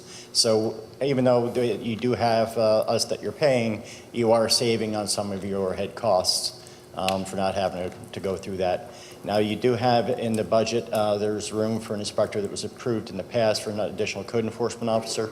That has actually been vacant, and that is definitely as you bring somebody in to fill that position, you're going to have less involvement from our company on that as well. Okay, thank you. Getting back to the professional services line too, we have as I said, Bob's company handles the 3-year inspections for our apartments. We have 8,500 units that we'll need to do next year, and we have 1,400 common areas that we'll need to do. That's on a secular, because obviously it's every 3 years that inspections do. So we do have a rather large chunk that we need to bite off next year as well. Could you just give an explanation of the $200,000 line item for the redevelopment initiatives? John might have a better idea. John has. So that redevelopment initiatives is twofold. One is the street road corridor, the overlay that we're trying to do between Humeville and Mechanicsville. There's engineering costs involved in that, as well as there'll be associated costs for any type of developer that would be coming in that would have some portion to pay as well. But obviously the township has a desire, therefore we want to have a plan and basically make the developer do it if that's the route we choose. Second part of that line would be for the redevelopment of the riverfront. The previous director was working diligently along with his other duties to try and get that process started, get the progress on the riverfront revitalized down there. It's always been a dream of the mayors and the townships to get that up and running. So we have costs in there for, again, any type of engineering costs, whatever the situation may be. It's a combination of the two. So follow-up questions. Why would you then budget out the riverfront? And I noticed there was some allocated money in the capital expenditures as well. Why wouldn't you just group that into? The riverfront and capital for the Greenway Trail. No. Talking about the $2 million is? Yep. $2.5 million. 2.5, actually. Yep. The $2.5 million, that's a state grant that's for New York, like the New York Ave area. It's a RACP grant that was awarded to the RDA. That's a pass-through grant to the township. We'll be having a meeting in the coming months to discuss the desire for those funds. We actually didn't know that the RDA was applying for it on our behalf until we were advised that it was awarded. That's going to be, there's development initiatives for other things other than just the riverfront, the state road, the corridor down State Road, the Greenway Trail. All those things can be possibly utilized and explored with that grant opportunity. Okay, but I mean, there hasn't been any grant approved yet at this point for that? The grant's been approved. We were awarded the grant. We, along with the RDA, have to submit the narrative as to what we're going to use the grant. And how much was that for? It's a $2.5 million grant, but we get 1.25, so it's basically a 50% match. We'll get $1,250,000 back, so our cost is $1,250,000. Okay. And then the street road corridor, and I know with some of our past meetings that we're looking at the developer possibly creating his own overlay plan. Sure. So I guess what costs then are attributed to, or why would we want to continue to spend money on our own overlay plan if we have these developers that are actually creating the overlay plan for us? I'll say just because a developer is doing something doesn't mean necessarily we'll want to adopt it or we won't want to tweak it in our own way, which will involve costs from our engineers John, I to think do so. excuse me for a second, I think the overlay was specifically for the development of the Armstrong property. He was talking about doing his own overlay on behalf of that development, but the overlay along Street Road is going to be a larger area from Street Road to Mechanicsville and involves more than just the development of Armstrong property. It may require other developments in the future. Sure. And that'll involve council involvement as well, so. Yeah. Okay. Thank you. Do we have any other questions? Mr. Heil, thank you very much for your services, for filling in. You're doing a great job. Thank you. Great, thank you. Thank you very much. John? Thank you. The next we'll call up Director of Operations for the Country Club, Jim Bogan. Country Club budget can be found on page 17 for revenues and page 18 for expenses. Good evening, Mayor, Mr. President, Council, and residents of Bensalem.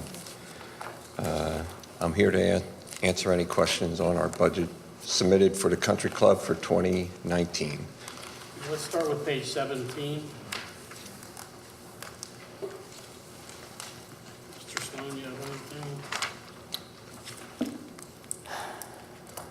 For revenues, I guess my biggest question is, when we're trying to do the math, there's no beginning balance listed for 2017. Yeah, so the way that because of the Country Club being an enterprise fund, we actually have to we actually book the fixed assets, the depreciation on the equipment of the course. So what we do is we work on a working cash capital way.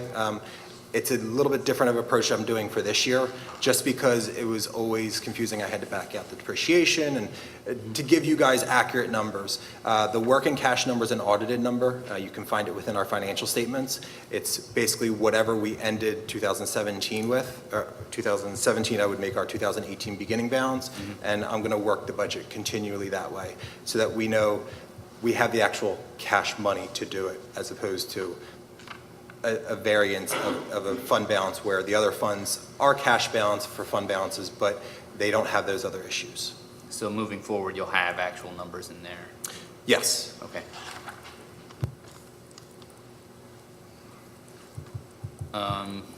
One of the things that we talked about last week, and I'm curious to know if you've got any more detail on what the actual revenues are now that we're, into December.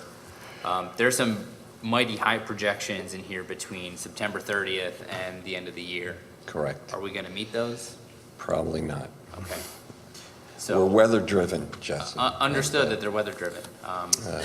It was one of the worst years ever. Okay. So the projections then aren't, They are not, yeah. they're So, not accurate? We'll come close. they're close. We're just shy of 900,000 for greens fees, maybe a little bit higher. There's a variety of different things on here, but. Yeah, range is a little The low. range is actually, Going to be lower. yeah, yep. the Pro range- shop sales are still above because that's indoor. You know. Yeah, sure. And Jim, it's not only it sounds funny that it rained a lot, you know what I mean? It's not, It sounds rained like a building lot. an excuse. No, Yeah, I know. But the rain, a lot of golfers, there's some people there that golf in the rain, but not many. But I mean, less people would golf certainly when it's raining, but it also affects the maintenance and condition of the course and being able to keep the course up. Correct. And get a heavy rainstorm, it affects 3 days on the course, not just But one you'll day. notice our labor is down because it's reactive to the usage. But we are open Yeah, you've done a great daylight job. for Really keeping it up. 365 days except for Christmas. And we're there every day, even if it rains. So we have to man the store. Had 5 golfers today, you said? Yeah, if I know. Can you just give a quick explanation as for the capital outlay for $327,000? Okay, I'll let John handle that Sure. more so. Capital outlay, Detail. we have a majority of things in there.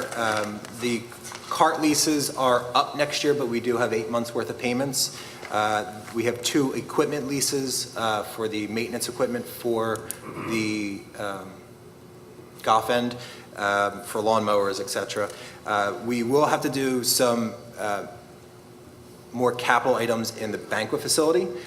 We need a double oven replaced, a walk-in refrigerator. All these things were items that when we purchased the club in 2006, they were probably already 10 years, 15 years old, 30. at least 30 years old. Yeah. So we are now responsible for the upkeep. Obviously, we want to keep providing the adequate service for keeping the banquet facility generating revenue.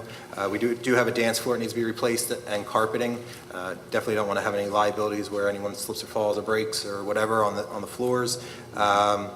We will also plan, as we do every year, we want to do some more cart path paving. With the lease expiring on the golf carts, we're going to maintain them until we can finish out the repaving of the cart paths, because why buy brand new carts on bumpy paths? So we did do a large section this year. Yes. We do have a large section allocated for next year, and it'll be a continuing. We're doing them on priority. Yep. And with money available. Just to say, I had talked to the staff down there with that question, and it is the oven. The ovens, apparently, they tried to maintain it, and it's just not working at this point, you know what I mean? So, Yep. and also there's, I think it has something to do with the exhaust fan, too. Yep, the range hood, we actually Which is found very range hoods. expensive. It's not, it sounds. It's about again, it 16 sounds like grand for a but range hood, yep. You're not talking about at your house, you're talking about. Yeah, it'll have the ancillary system built into it for the fire suppression, as well as, the range hood. So all these are, the awning in the back that protects the people on the patio from the 18th hole, as well as just providing a shaded area. That is a vinyl awning. It's, again, 30 years old, 20 years old. Can't stretch it anymore. They try their best to continue to stretch it, but we'll probably have to inquire And the about. maintenance on the fans, because of the grease and stuff, it can be a fire hazard if it's not Absolutely. maintained. I thought the banquet food and the banquet liquor would be much more than it is, since it seems to be much more active in the banquet facilities, the weddings and the parties and things. It just seems like it should be higher. What's the explanation for those numbers? So we have our consultant, Matt Galvin, he works for Morningstar, but I'll try and answer it, and Matt, if you need to speak up, you're more than welcome to. We do factor our food and alcohol based on bookings, as well as we obviously see economic increases on food and liquor costs as well, just because of, everything costs more. So if I missed anything, Matt, please feel free to chime in. Well, this is on the revenue end of it, I'm talking. Oh, the revenue, I'm sorry, I thought you were Matt, talking you want to expenses. introduce yourself? So people- Sure, for everybody, I've not met everybody here. My name's Matthew Galvin. I'm the president of Morningstar Golf and Hospitality based in New Jersey. For about 2.5 years now, we've been a third-party management firm overseeing the food and beverage operation. And this is a property that we've been on board now for a while. What doesn't show, with 2017 being the first year on this column, when we came in, the total revenues were about 600,000 or so. So we've grown it to about $1 million, a little over $1 million in the period of time. And to answer your question, Councilman Kisselbeck, the revenues approximately, call it 1.1 million in revenues, about 675 of that is banquet related. So that is weddings, funerals, social events, township events and whatnot. And that is less weather dependent, knock on wood, and that becomes more of a space constraint. We basically have 2 ballrooms, no pre-function space, so we are probably running at about 90% capacity there right now. And so we hit that sales plateau earlier this year, and really now it's a space constraint, so now we're looking at opportunities to expand outside the clubhouse, whether we, and Jim's talked about this before, putting up a tent, better utilizing some of the other assets on the property, the lawn area, maybe even renovating, doing something with the mansion in the future. And then the balance of the food and beverage revenue is tied to golfer revenue. So that's really round dependent, based upon good weather and the Owl's Nest. And in the future, one of the things we might talk about is expanding the Owl's Nest from the relatively small space where it is now. And so that's essentially to answer your question about the revenue peak. So you're considering bringing the barn back, is that what you're saying? I never saw the barn. I never, but I've heard about it. It's a legend, apparently. Those tents are nice, I'll tell you, we've done quite a few weddings under those tents, and they're... We're not bringing it back as it was. It's, there's a huge demand for weddings, especially larger ethnic weddings, Indian weddings, where, it could be 200, 300, 400 people, and we don't have the space for that. And right now, the way we're laid out, the way the clubhouse is laid out, as we just talked about the patio, we have a patio, which is a great place to sell, but you can't sell it independent of the ballroom because you have to go through the ballroom to get there. So we've got a great facility, but it really can hold about 2 functions at the same time out of 1 kitchen at maximum. And so there are some opportunities to grow it. But to answer your question, with the current facility, we're probably about 90% capacity now. And a lot of our bookings some of our bookings are more than a year in advance. Some of them are booked, especially funerals, only 1 or 2 days in advance. So we continue to grow and keep the prices competitive and work hard on it every day. Okay, you can only grow so large based on the facilities, I understand that. Okay, thank you. Well, to that point, though, I mean, if we're already at 90% capacity, are you concerned? I mean, we're looking at last year's budget. This year's budget, we're just about breaking even. Are you concerned about the possibility even next year of maybe seeing a deficit with the country club? And what is your take on what the plan is there? With regard to, I'll let Jim speak to the overall country club Okay. about that. Yeah. Thank you. My opinion is if you look at our growth throughout the 10 years that the township has owned it, it's steadily increased. Catering tends to be a problem. Golf will always stay at least level or grow. You got to remember, you're protecting 125 acres of open space for this township, which is unheard of in Lower Bucks. We've won best in Bucks for the last 5 years in golf. I think it's a feather in the cap for the mayor, for the council, and for the residents of the township. This space could be used 50 years from now for something different.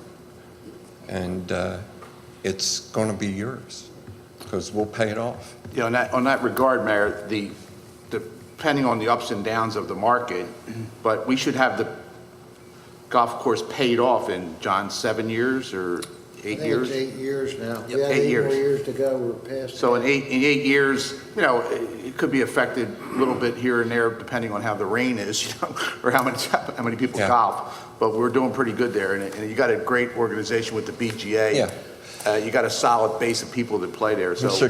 Tukmasian, we have 7 full-time employees, Yeah. that's all. And And I we was- are open every day. I was going to comment on that as well, is that Jim and his staff, the superintendent and Jim, they do a very good job of, if they see the weather forecast and it's not looking pretty or whatever the situation is, they will tell the part-time staff, you're not coming in. So they definitely do as much as they can with the full-time staff before bringing in outside staff, just to keep the costs down. And in the situation where you're saying, you know, if it's weather-related is a main driving force for golf.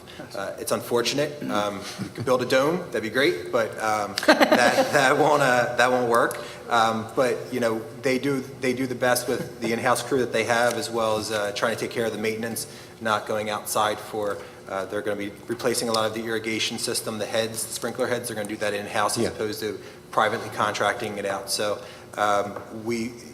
Jim and his crew and the township, we work very hard to make sure that the banquets, or the country club as itself is either breaking even or will turn a profit, so. But John, if you're breaking even or turning a profit with, you know, carrying The mortgage. mortgage. Yep. Or debt carrying. And when that's paid off in 8 years, and we own the golf course, it's going to be, it's got to be in the positive, right? Right, so right now, the club, the debt service is not paid through the club, because it's open space. It was township funds, so that's completely separate as far as the debt. They certainly repay the township through an interfund transfer for administrative costs, for, you know, I'm going to say the burden, but the resources that they desire from the township. We are trying to recoup some of the added work with no additional staffing, and we are pulling some of that money back from the club to try and recoup some of that cost. That's fine. Yeah, I only asked a question. I mean, I know we're breaking even at this point, but it's my responsibility to ask the question now. I You know, appreciate it. we're breaking even or maybe even $100,000 in the hole, but I don't want to go 2 years from now and then say, well, now we're 500,000, what happened? Yes, So that's- yes. Thank you. And I understand that. And my belief, I walked onto that golf course in 1962, and it's come a long way. It's a beautiful layout. The business of golf has leveled off, but we have a main core of players that continue to play there. So I would be more than optimistic that we'll be able to maintain status quo or better in the upcoming years. Okay, thank you. I appreciate that. Yeah, my opinion would be even, and I understand what you're saying, Ed, but even if it were, and it's not at the level where it was costing the township some money, it's not at that point, it's still a great investment, as Jimmy said, 125 acres of open space that God knows where it could go, and it would affect not only the township with housing and overabundance of housing in that area, but it will also affect, as you can see and hear, the project for the Eddington area, you know, for the drainage and such. That certainly is a big open space area that helps with the drainage in that area, and that seems to be a big problem, so that's a big plus. And it's fun. Fun open space. Jimmy, if you charge me per stroke, you probably make more money, actually. I'd like to do that, Jim. I'd like to do that to everybody. Okay, do we have any other questions on page 18? Okay. Jim, thank you very much. Thanks for the hard Thank work you. you guys do. Still hearing positives from other people on the private courses, say Yeah. they'd rather play at our courses because it's much better kept. So Yes, it is. congratulations to you and your staff. Okay, thank you. John, you're up. Yep, so I am here for any other questions, funds, whatever you guys wish to discuss. I'll be more than happy to answer. I know we spent a long time the other night, and I think we went through a very large portion and significant discussion. So any follow-up, I'm here. The sinking fund. Yes. So this is what we're using to pay down our debt service. That's correct. That's the sinking fund holds our annual payments for our debt service for the different interest and principal payments. And what's our current debt? At the end of this year, at the end of 2018, we'll be at 45,000. I'm sorry, 45 million. I apologize. 45,376,000. And at the end of 2020, we'll be at 41,700,000. And John, what's our trust fund or our cash prudent reserve that we're adding $500,000 to this year, and plus we have another $500,000 in interest going to this year? Sure. Which was an initiative to pay that back that Mr. Kisselback really pushed for. Yes. But what's our cash value in our trust fund that we have asset-wise? Sure. At the end of at the end of the third quarter, we were at 45.4 million asset value, and we through 2017 and 18, we've repaid $1 million back to the trust fund, and obviously we're going forward with that. The amortization that Mr. Kisselback had suggested, it's a 30-year repayment based on what we had borrowed from the trust fund in previous years. But going forward, we stand to make that commitment to should the funds be available, we're going to continue to replenish that account. So not only in physical assets, like actual property and assets, we have cash value more than our debt, Right. more than our sinking fund debt. So that's why our credit rating's so high. Exactly. And we have the highest credit rating that a municipality can almost receive. Yeah, we're the third highest according to Moody's. So yeah, the highest is held by two companies, Microsoft and Johnson & Johnson. So if we can achieve those, we'll be in great shape. But no, it's the third highest. We actually will be going through our annual review with Moody's again. So we'll see what comes out. Now, that repayment to the trust fund, how much do we still owe to pay back? We had taken out 15 million over the course of the years. So we're About 13. on our way. About 13. So how much have we paid back so far? $1 million. We paid back $1 million. We've only paid back 1 It was a million start. for We 15. started in Well, we just started paying it 2017. back. Okay. Yeah, it'd be We 15. were in a position where we could start repaying it. And so we're planning to do 500,000 every year, basically. So if not more, if we can afford to. another Sure. 28 years to pay that loan back. We'll be there. Yep. It'd be there. Well, we're not losing money on it. It's our No, money. just It's the seeing people's how long money. it's going to take to put it back. That's Sure. all. Yeah.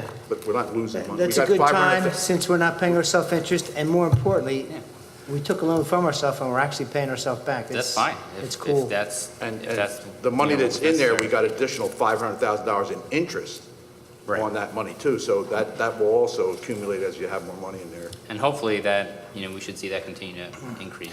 Yeah, our marketing, our investment managers, they're very diligent on keeping everything short right now. But they try to maximize everything from CDs, everything allowable based on the second-class township code. We're very limited on what we can invest in. Okay.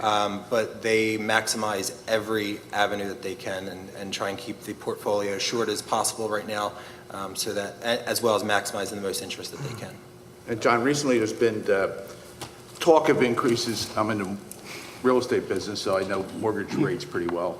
And they creeped up a little bit, and there's always talk about rates going up, and that'll affect lending rates. Sure. But at the time interest rates were as low as they were, we refinanced most of our debt has very low Yes. rates of interest, and we refinanced all those notes. At the time, we took advantage of the lowest interest rates in. Yes, so we had variable rates on, not a majority, I think it was about 2 or 3 of our borrowings throughout the years. It did very well for us in the downturn because we were paying very low in interest. As we saw creeping up and through Delaware Valley Regional Authority, they made the recommendation that we should probably lock in our variable rate. We were available at the time frame to lock it in, so we did maximize that to keep it as low as we can. I'd like to touch base on one thing, if I may, and that's if we go back to last year, we had passed the budget and we also enacted the 1% earned income tax. And it was a decision that we had come by quite some time in contemplating it, and we discussed it years and years prior to that. But because of the position we're in the financial aspect of Bensalem, we had to really consider doing something that would make sense. And the reality of it is that 75% of the people in Bensalem were already paying a earned income tax. So only 25% of the earners in Bensalem were actually affected by it. Yet it gives us now the ability, if someone lives in a different township, that money comes back to the township, or before it would stay in another township.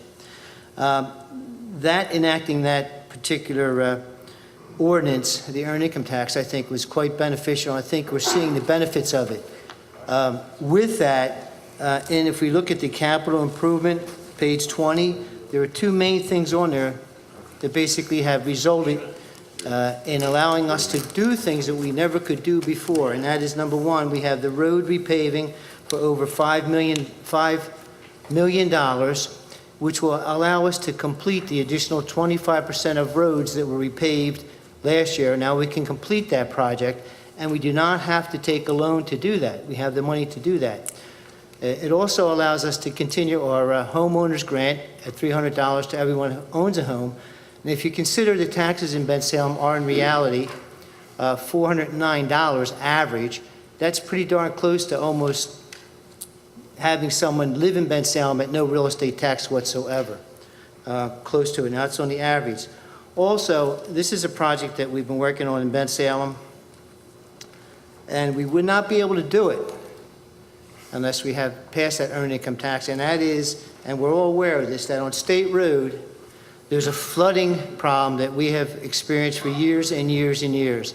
And the intention of Bensalem is to increase the activity in Bensalem with homes, townhomes, single homes, to revitalize the whole State Road from what it used to be in the 1940s, from factories, to an area that would be vibrant, some place that people would love to live and live on the river. So the biggest problem that we have seen is that the flooding on State Road is prohibitive, and it's not fair to the people who are buying homes down there, and we don't think it would help in terms of the future of that area. And so now we have $2 million that we're going to start immediately, the drainage problems, and we're going to address that. We're going to start doing the engineering. We're going to make sure that we address that as a council and mayor.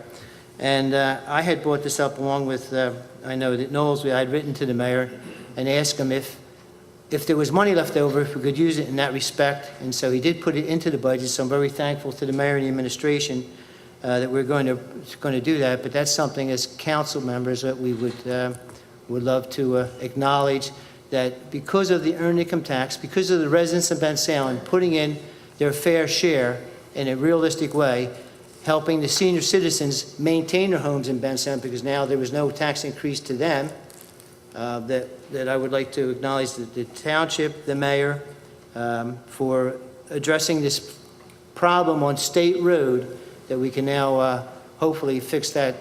And it's going to be a long-term project, but we can fix the flooding on State Road and make that a viable area that we all would enjoy for the future. So I had written a letter, but I'm not going to read it. I'm just going to leave it at that point. Okay? I want to add that. Is there anything else? Go ahead, David. Mr. Kisselbeck, just to note, the earned income tax brings in a third of our revenue now. And just to summarize, the 2019 budget reflects a $16 million deficit, including the new earned income tax that was just enacted several years ago.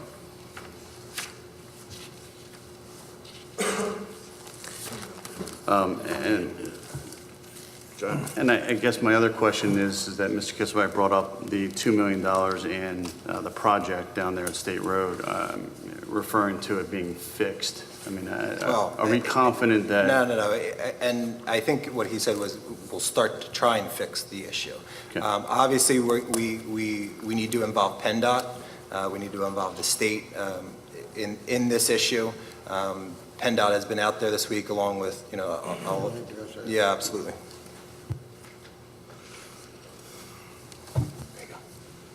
Yeah, Ed, and certainly you're familiar with, all of council's familiar with it. And certainly, yeah, I see Sean and certainly Ryan from Senator Tomlinson's office, who is the chief of staff. Congratulations to Ryan on that. And Jean DiGirolamo, been working with myself, with PennDOT. Finally, I think we have their real attention. They're down there working now as a maintenance issue, but on the overall picture, we'll be having a meeting down there. I will let council know that you can attend that meeting. It'll be on site, and I don't have the exact date with me right now. I think it's the 11th. The 11th, 1:30 to 7. So, and we'll give you an email on that, make sure everybody's aware. But this is something that hopefully we get started. We have the money to get it started.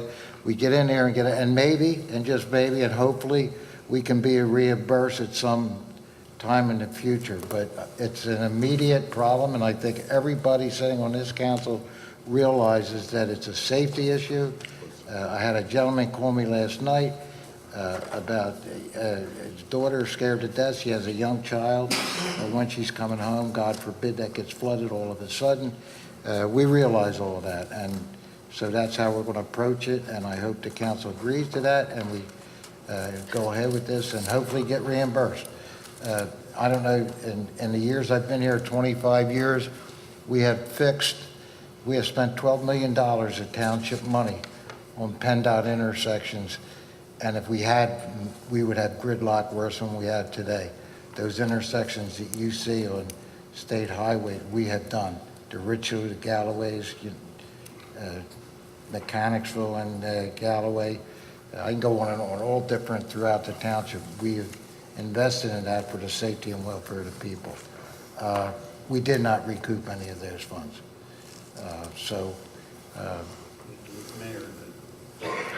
Go ahead, Ed. Go ahead. I mean, are you concerned about the fact that we're not recouping some of those funds, especially if it's really a state issue?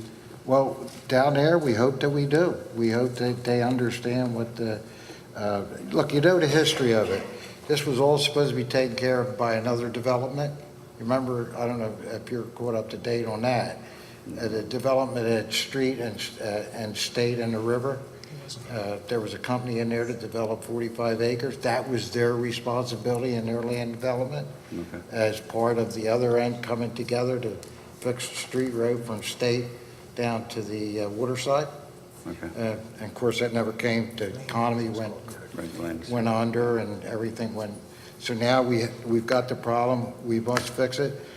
We're working on the trails. The trails, obviously the trail can't go through there to make that connections. So that has to be part of it, and working on different funding to get that right now. All right, and they're important, and we'll keep you up to date on that, so you know where the funding's coming from. Thanks. Yeah. I have, go ahead. I just want to add on that. I'm a little concerned with the cost that's going to end up being, and how much is the township going to invest in the years coming on this project. $2 million will scratch the surface, barely scratch the surface in terms of engineering costs. You will not see a shovel in the ground for $2 million. No, absolutely not. I agree with you. But, well, I mean, the section right above us of State Road in Bristol Township is being done right now, and I printed this off of PennDOT's website this morning. That project, same thing, drainage issues along State Road, just above where, the Bensalem line. It is a $23 million project, and that includes engineering, preliminary design, final design, utilities, right-of-way, and construction. $23 million. Sorry. So are you committing the township to invest $23 million? Where does it end that taxpayers, how much are they I going to absolutely burden will with? not commit. We're committing this to get this project started, to get PennDOT on board with us so that we can start doing this and let them know that we mean business. It's not a $23 million project. It'll never be that much, obviously. But it could be a $5 million project, $5 or $6 million project. We don't know exactly. That's why we're exploring it, get it on the table, and let's get started on it. I said the other day, just one life. I couldn't agree more as far as one life. But yeah. Mike, we got to look at this budget as a whole tonight. $16 million deficit on this budget. There's not a, $16 wait, million. I'd like to address And- that. and I understand that we can Wait, take- there's not a withdraw from the $16 general million fund. deficit. There's not a $16 million. Hold on, let me, finish and then- Yeah, but they're making statements that aren't true. Well, no, let me answer. Let John. Okay. Yes, there's a $16 million deficit. We're doing $12.8 million worth of improvements this year. Do you not want to repave the roads? Do you not want to invest in State Road? If we didn't budget for this transfer of the capital improvement fund, we'd have a $4 million deficit. If you look at 2017, we brought in $10 million more revenue than we did in expenditures. We budget conservatively on revenue. We budget the worst case scenario on expenditures. Every year, we do our due diligence and our fiscal responsibility to make sure that we're returning money to the funds and we're not spending to spend, as well as our revenues will usually come out better. I do try and, reallocate them to make sure they're more in line to reflect appropriately, but it's $12.8 million that we're transferring to capital for improvements that we need to do there. It's a one-year expense. Next year, we could be even. We could be to the better. We don't know what the situation's going to be. So to make a statement that we have a $16 million deficit, while I'm not disagreeing with you, we have infrastructure that's aging, we have roads that need to be repaired, we have services we need to provide to our residents. That is the ultimate responsibility of all of us that we have to do. You don't want to do it, that's fine. But that's the way it has, that's what we propose for next year's budget. And I understand that's what you've proposed, and I definitely understand the philosophy behind that decision. My concern is that it's a lot in 1 year. It's a lot in 1 year. $12.8 million taking out of the general fund to fund these projects. Mm-hmm. That's a huge investment. And what happens if, 2, 3, 4 years down the road, we've got another buildup of projects in 1 year, and we start to drain that money down even more? That's where I'm concerned. Well, Because what I see here is not making smart choices on, okay, this is the most important project, let's focus on this year, so that we're not overtaxing ourselves. The $2 million, if you're referring particularly to the $2 million in state fund, on State Road, we have a meeting on December 11th with the Secretary of Transportation. They're aware of it. The senator, the state representative, they're all aware of the issue down there. They're all with the township's backing to get this project restarted. Are we committing that we're going to do the repairs ourselves? Absolutely not. We could never afford to do that without either taking out more debt or, whatever the situation is. Sure. That is not the commitment that we're making. We're making the commitment that we recognize an issue. We want to make sure we try to address an issue in any way that we need to be done. That's the ultimate, part of that budget. And John, the 25% of the roads that we're finishing. So it's not like this, we're finishing, we did 75%, so we're choosing to finish 25%, and we're spending the money on finishing those 25%. And a lot of them roads are up in the Chamonix Valley. They are. And the Chamonix Valley didn't have their roads finished, where 75% of the other developments have had their roads done. So once we spend this money, we don't have to spend it next year to pave the Chamonix Valley again. Correct. So it's not like unlimited, We're not just incurring tossing debt money service around. either, as we had in the past, the $5 We're million. providing a service, which is to make sure that people have their roads maintained, and we've already pave 75% of them. So we're paving the other 25%, and then we'll be done for, not forever, but for some foreseeable future. Oh, when we spoke last week, you said we're done for 2 years, and then we'll likely Sure. have to We- get back at that first 25% for another We $5 will, million. we will always have roads, but we may not have to spend $5 million on that next paving project. That next paving project may be $1 million or $2 million because we're only doing a select few of roads where, the blacktop popped or the roads were really bad on truck traffic or whatever the situation is. We don't know what that next paving project's going to be. But, so it's not going to be a $5 million ask every 2 years now like it's been in the past. We committed that we wanted to start, we wanted to repave every road, and this final 25% will do that. Now, is it just in the Neshaminy Valley? Absolutely not. There's other roads. We've committed that we're going to repave, Ogden once the drainage project's done down there because only half roads were being repaved. That was what was, put in the contract for it.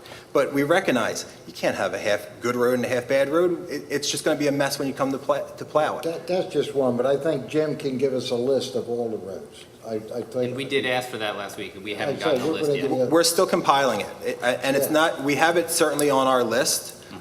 We know that, but through the engineers, we know that because of the courts of the valley, they cost more money or the same amount of money as doing a long stretch of road because of the way that Sure, I it's understand built. that. So while I know you asked for it, and we are compiling it, we are working on it, and we will provide it to everyone on council as we have in the past. But that was his estimate based on what he felt were the more severe roads that need to be addressed right away. That was what his estimate felt was on the road repaving project for next year. And just because we're budgeting $2 million to address the flooding problem that not has been going on for years, it's going on for decades. Sure. I mean, I always say a century. The only reason Union Fire Company is in existence down the road from Cornwall is because they couldn't get down there because of the water. So they had to have a firehouse down there to be able to put house fires out. But we're not necessarily automatically spending $2 million. No, absolutely That's not. we're negotiating with PennDOT, with engineering, getting plans, and getting this done. I mean, Governor Wolf can give us the money to get it done if he wants, you know what I mean? But we won't spend any money. We are certainly, at this meeting, next week, we're not going to sit here and say, we're putting $2 million on the table. I mean, that's just the way, that's our commitment, that we want to make sure that if funding should be needed and no one's stepping up to the plate, we want to be able to have that ability. If PennDOT comes in next week and recognizes the entire situation and says, we recognize it, we want to fix it, we're going to, fix the drainage issues down there, that $2 million is either going to sit in the capital improvement fund for the next paving project or the next capital improvement project, or it'll be returned to the general fund. There's nothing stopping us. I think it's important, I've been doing this for 25 years on ours, we don't just spend money. We have fund balances. We're just not going to spend that money. If it's not going to work and help, that money's coming back. That'll be in next year's budget. We just don't spend money because of the sake of spending money. And that's proven. You can look at the budgets for the last 25 years. I understand that, Mayor, but you have to realize that we're sitting up here as a board, and we have to approve this as a whole, knowing that it's listed with a $16 million deficit. So you can't tell me that we're going to put $2 million in the budget and then say, well, we might or we might not spend it. And John, let me go back to a few other points. I don't quite understand how you can come up with an over $5 million line item expense if you're still compiling the roads. I understand maybe you have maybe an estimate, but what happens if you go over? And then to that point, to the $2 million, I mean, why don't you then take it out of the budget and then give authority to council then in case you need to come back and say, look, there's something that we could do at $500,000, and then sometime in mid-year, then go ahead and do that project. Why then include $2 million in a budget? And I'm sorry, one other point too. My concern here also is the fact that there was a budget, and what I brought up earlier, there was a line item for $2.5 million, and we talked about it being a grant. Sure. But our expense is going to be half of that, right? 1.25. Yep. Okay. So I guess I'm just a little, I think we're contradicting ourselves here, where we're up here trying to address or realize a problem down there on State Road, but yet we're going to then spend more money for River Renaissance as it's listed, when we darn well know that there's problems down there as well. So why would we even want to then consider this at this point? So the naming of that grant was done by whomever submitted the grant. I believe it was the RDA submitted the grant, because they were involved in the River Renaissance that we were doing a few years ago. Okay, they submitted the grant, they labeled the grant, they got approved the grant. We had nothing. We didn't know that they were submitting for it. I mean, that's just the way It doesn't matter. You're still spending $1.25 million. Certainly. On River, something down there. Right, and we could certainly use that money towards a state road issue that we have down there. Let We me could- add to that, we haven't stopped, we're going for more grants down there. We have more opportunities that we're headed for more grants down there, not just on the state road part, but all of that Renaissance down there. And if we don't fix State Road where it's flooding, if we don't do it and get PennDOT and get working together, get that done, there will be no River Renaissance. Nobody's going to want to move down there. No company's going to want to come in down there. Nothing. We have to put our cards on the table. We have to get people to work with us, and PennDOT is the one that has to do it. And I'm optimistic that if we work together, we can get this done. Anybody knows me, I say teams win. I can't get it done by myself. You can't get it done by yourself. Nobody else. Working together, we can accomplish this, whether it's through more grants, PennDOT, and doing it. But damn it, I'm not going to watch that. I've watched it since I was born. State Road, that's where I came from, guys. Right down there. It's getting worse. It was never like this. It used to do it once, twice a year, and that was it. Now, it's been closed for a week or more. You can't even go down there. I've been down there every day. I got a whole thing full here of emails going back and forth. I got pictures back in 1938 of what that area was like. I used to get the school bus at the corner. I know the area. I know we're not going to improve it, and we have no Renaissance on State Road in the Delaware River without fixing that. But again, let's be clear. $2 million of Bensalem residents' money is not going to fix that problem. While we agree with you. It's going to help get the thing started. It's not the $2 million fix it. It's not going to fix it. And then, guess what? We get this thing rolling, and you get a developer come in there, they're going to fix it, and we'll get our money back. They're going to fix it. That's the way it was in the first time. PennDOT has a 12-year program. If we approach them and say, we would like you to come down to say the Delaware River State Road and help us fix this problem, they're going to say, that's no problem. We're going to put you on a 12-year program, which means it's going to be, who knows how long after that to get to that point. PennDOT needs to see some activity from Bensalem. It's in our budget. We're approaching it as far as as you said, the engineering part of it. They're going to look at us a heck of a lot more quickly than they ever would, and that's been proven with the number of projects we have done in Bensalem to that effect. John, And let me answer a couple of your questions first. So the $5 million on paving, we do a paving project every 2 years. We know, we have good estimates, and there's roads. When we did a paving project 6 years ago, we charted out all the roads, and we said, we color-coded it, we said, here's the list of severity, here's the roads that can be pushed, here's what needs to be done. The engineer that handles this paving project, he knows what roads are left. He knows what roads need to be done. Realizing the cost of what the paving is, he can give us a good estimate to sit there and say it's $5.1 million. If we put a bid out and it comes back as $6 million or $7 million, we're not going to accept that bid. We're going to do one of two things. We're going to either go back and reduce the roads down, cut the streets back, which we've done in the past, or two, we'll have a conversation. But it's always, we're not going to, just because we're budgeting $5.1 million, and if it, like I said, if it comes in at $6 million, we don't have to accept that bid. It's just that it's the way it works. Yeah, so my other question to you, John, is that there was a 3-year projection that was provided in this budget. And it notes capital improvements with a fixed amount of $2.2 million when this year's budget consists of capital expenditures of more than $15 million. I looked at last year's too as well, and we had $11 million in there, so you're averaging roughly $13 million. So can you provide a little more clarity into the next 3 years in capital expenditures? Do you expect to have project overrun costs, future additional road improvements that may be needed outside of whatever that 5.1 number is going to be, or other costs that may exceed the $2.2 million? Why did the projection in 2018 list capital projections estimated costs at 5.2, whereas in your 2019 budget, it reflects estimates at $2.2 million? And if you considered last year's estimate of the 5.3, that would change the projected fund balance from 43.6 to 34 million as of the year 2022. So I guess back to that same question as far as, I just needed an explanation as far as your projections over the course of the next 3 years. For the 2.2? Yes. So we have annual computer upgrades that we need to do. 150,000 we budget every year because there's continual costs on here. We budgeted certain items. I can't tell you what represents that 2.2 at this particular moment. Could I give that to you? Certainly. At this particular moment, could I sit here and say what that 2.2 represents?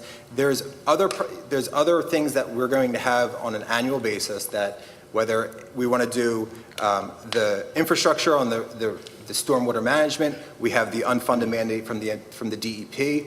That's all built into that 2.2. Just trying to think. We have the Bensalem Greenway. We want to continue that project down there. That's built into the 2.2. In 2021, will that 2.2 be higher? It could be. Right. I don't know what that project could be in 2021. Right. So we're drawing from the fund this year, but then we very well could be drawing from the fund over the course of the next 3 years, more than likely, more than that $2.2 million that's listed in this budget as a projection at this point, based off of our last 2-year history now at this point. If needed, but at the end of next year's budget, we'll also have a fund balance of $3.7 million sitting in capital. So for 2020, we won't need to draw any money unless there's any major particular projects that we're budgeting for.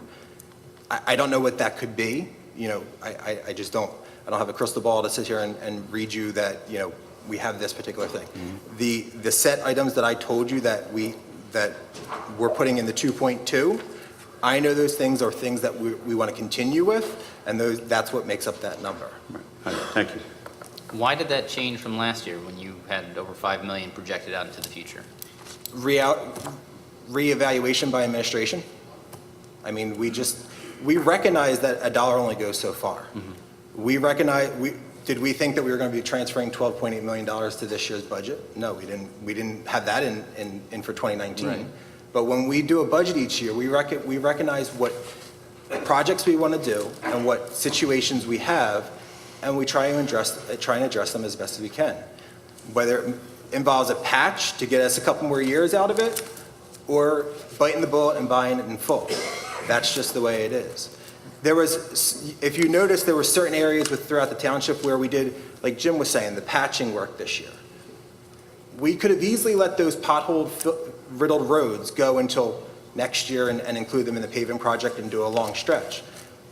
But it was cheaper and easier for us to do a larger patch, the same that PennDOT does on Bensalem Boulevard and other areas like that, than to sit here and waste money to do the entire road when the entire road's not bad. So it's a yearly evaluation. It's a yearly look at the budget and what our needs are and address. A 5-year, a 3-year projection is what it is. It's a projection. It's a guess. But in addition to being a guess, where's the long-term planning for the township? Where we're taking a look at what capital projects we have on the horizon in the next 5 years, 10 years. Bake those into the budget, put those into those forecasts so that they're not coming out of the blue. And we have more than 3 weeks to take a look at this and be like, oh my God, there's $16 million short in the budget. $12.8 million coming out of the general I can fund. tell you for next year, for the 2020 budget, we're looking at the 2.2 unless there's any unforeseen situations that we need to address in 2020. I'm going to tell you that right now. I'm going to hold you to it next year. Well, like I said, unless there's any unforeseen issues, we looked at for 2020 alone, and that's why I'm able to tell you the certain items that make up the 2.2. And I can give you the full breakdown. I mean, I have nothing to hide. I believe that you have it. I understand. But for me to give you, would you rather me put nothing in 2021 or 2022? That's not No, practical. I would have rather 2017 or 2018 projected some part of these $15 million of capital improvements. We didn't know we were doing them. That's the issue. And be consistent though, too, as well, John, because if you stayed at the 5.3, you're looking at a fund balance of 34 versus 43 at this point. And to Councilman Sloan's point is the fact that, you know, are we looking at the long term for the township, 5, 10 years out? And what's our fund balance going to look like based off of those capital expenditures? I don't think we had the projection of what the earned income tax was going to bring in when it was put on the last year's budget. But I don't know if we necessarily had the projection of how our expenditures went up too as well, though. And we're spending, it's not expenses that, like electricity went up, we're specifically spending it on certain projects. So if you disagree that we should spend money on those projects, if you don't think we should pave the 25% of the roads that are left, then that's fine if you don't agree with that. If you don't agree that we should start doing something about State Road where people are getting trapped in their cars, but, you know, if you don't want to contribute or at least have available $2 million to get PennDOT and get the engineers and get something done down there to make it safe for people to drive. I mean, it's not like we're taking 15, 16 million and just throwing it. We're spending it on specific things that are projects that the administration, it's the mayor's budget, and with our input, has decided that this is what he wants to do, and this is what he wants to spend that money on, and we feel that I personally feel it's worth the projects are worth doing. But to your wording, we are just throwing it out there. Because No, we're not throwing it out there. Sure, We're finishing the roads. We've already recognized the fact that No, we're $2 million finishing the isn't gonna roads. fix the No, problem. I said we're not throwing it Okay. out there. You're Okay. misquoting me. Okay. We're not throwing it out there. Do you want to do nothing about State Road and the flooding? All I'm saying is that. You want to do nothing about it? Well, look. You want to Mr. not Knowles, pave the rest of the roads? What I'm looking at is what we enacted an earned income tax that brings in now $15 million. Right. The same, hang on a second. Like 95% of the state. The same time, and that's fine, but the same time, over the period of just 2 years, our expenditures went from 66 million to now we're budgeting $101 million in expenditures. But again, That's a difference of more than $35 million, which basically then eats up. but you have to take out, there's $25.6 million because you have the interfund transfer out of general fund going to capital showing as revenue. Yeah. And then you have the 12.8. You have a double expenditure in there, but you have a revenue to offset some of it. So while you're sitting there going from 66 to 101, you have $25 million.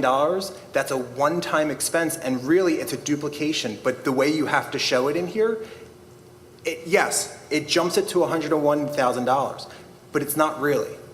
It's only $12.8 million. Do you understand what I'm saying? Not as far as a duplicate. Okay, so in general fund, if you look at general fund, there's $65 million in expenses. Yep. That includes $12.8 million worth of interfund transfer to capital. Correct. If you back that out and reduce the 101 down, that brings you down to 87 million dollars. You know, you have the 12.8 in general fund transferring to capital, and you have the 12.8 being expended in capital. Correct. So you're drawing down your general fund. We are certainly drawing down our fund balance. Right. But So- when you're sitting there comparing that in 2017, we only spent 66 million, but this year we're spending 101 million, we're not. We're only spending, But it's a double expense and a double revenue, so it can't. it's a one-time revenue. It's not a double revenue. You're right, I'm sorry. So it's a one-time revenue, double expense. It still nets a $16 million deficit in the budget. Correct. Again, you want to pull $12 million out of capital improvements, you're entitled to do that. 13 million. Almost 13 million. And But what are you going to do when you need to, listen, you guys get the complaints just as much as the mayor and the administration does about State Road and all the other issues throughout the township. Do you not want to do the capital improvements? And John, we're spending 12 or 13 million dollars on roads and 2 million for the state road engineering, but we're not borrowing that money. No. So if we have to borrow money later to pave the rest of the roads. You can't just not pave the rest of the 25% of the roads. So if we have to borrow that money, then there's going to be finance and You're going to pay tenfold in the interest. The fact that we're able to spend it, okay, on something for the residents, it's not like we're wasting money. We're saving money, and we have the ability to spend it on projects that we think are worthwhile. Yeah. But I'm thinking in the long term, though, Mr. Knowles, and for my own children, you're leaving a $6 million balance in the general fund. I mean, certainly, if you continue down that path of deficit over deficit, Well, we're not going to you're going to have to We're not going to borrow. continue down that path. We're not going to continue. Okay. Because But we have over 2 years. we're not going right? to, though. We're not You- going to. it's- 100% of the I have roads a are hard gonna time be paved. swallowing you telling me we're not going to continue down that path when we did over the past 2 years. If we didn't transfer, I want to make sure all the mics are okay. If we didn't transfer the $12.8 million to capital, we'd have $18 million or $19 million in general fund. And that certainly would be able to continue us on a path. That $19 million didn't happen overnight. It's been years that we've allowed it to build up. It's been through the implementation of the earned income tax. It's been through the prudent budget processes that we do here, that we've been able to build up a cash reserve that this particular year, we want to transfer this amount of money. Yes, it leaves us with $6 million budgeted for the end of 2019. However, in 2020, we're now going to receive our revenues. We're now going to do the same thing we've always done and be able to build that reserve up, hopefully, be able to build that reserve up. That is the path that we are charged with here at the township. I just can't just go on hopefully, though, right? Okay, Well, a budget is exactly that. A budget is. When you do your budget at home, Yep. are you budgeted to the penny? I don't spend $16 million more than I'm taking Listen, in. none of us spend $16 million Right. on our home. Okay. Have So if our you look home at that budget. same percentage, I'm still not going to, if I'm spending more than I'm taking in, certainly I'm going to have to do something to. You're going to have to find some sort of revenue source, certainly. Right. And as I said, could I budget my revenue source so that we're showing this huge surplus and everything else, and then when we don't meet that revenue quota because people don't pay their real estate taxes or the earned income tax, for some reason a large company goes out, or whatever the case is, when all those things don't happen and I come to you next year and I sit there and say, well, we're actually in a deficit as opposed to a positive in the fund balance, what's your response going to be? I told you you were budgeting too wrong, or I told you were budgeting too much. You can't have it both ways. We do it because through history and the way we've always treated our budgets, this is what's worked. We've always been able to return money to the general fund. We've always been able to increase our general fund budgets, our general fund balance on an annual basis for the most part. There's been years where certainly it went down. This year, you're going to take out $12.8 million. For 1 year. Again, do you not want to do the capital improvements? But that's what you are saying. Either doing it or you're not doing it. You can't say, I don't want to spend it, but I want to do the project. Well, that's what I'm saying.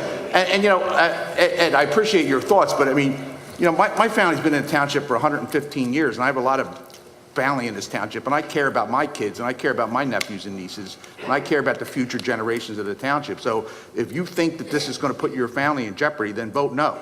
Okay, but I disagree.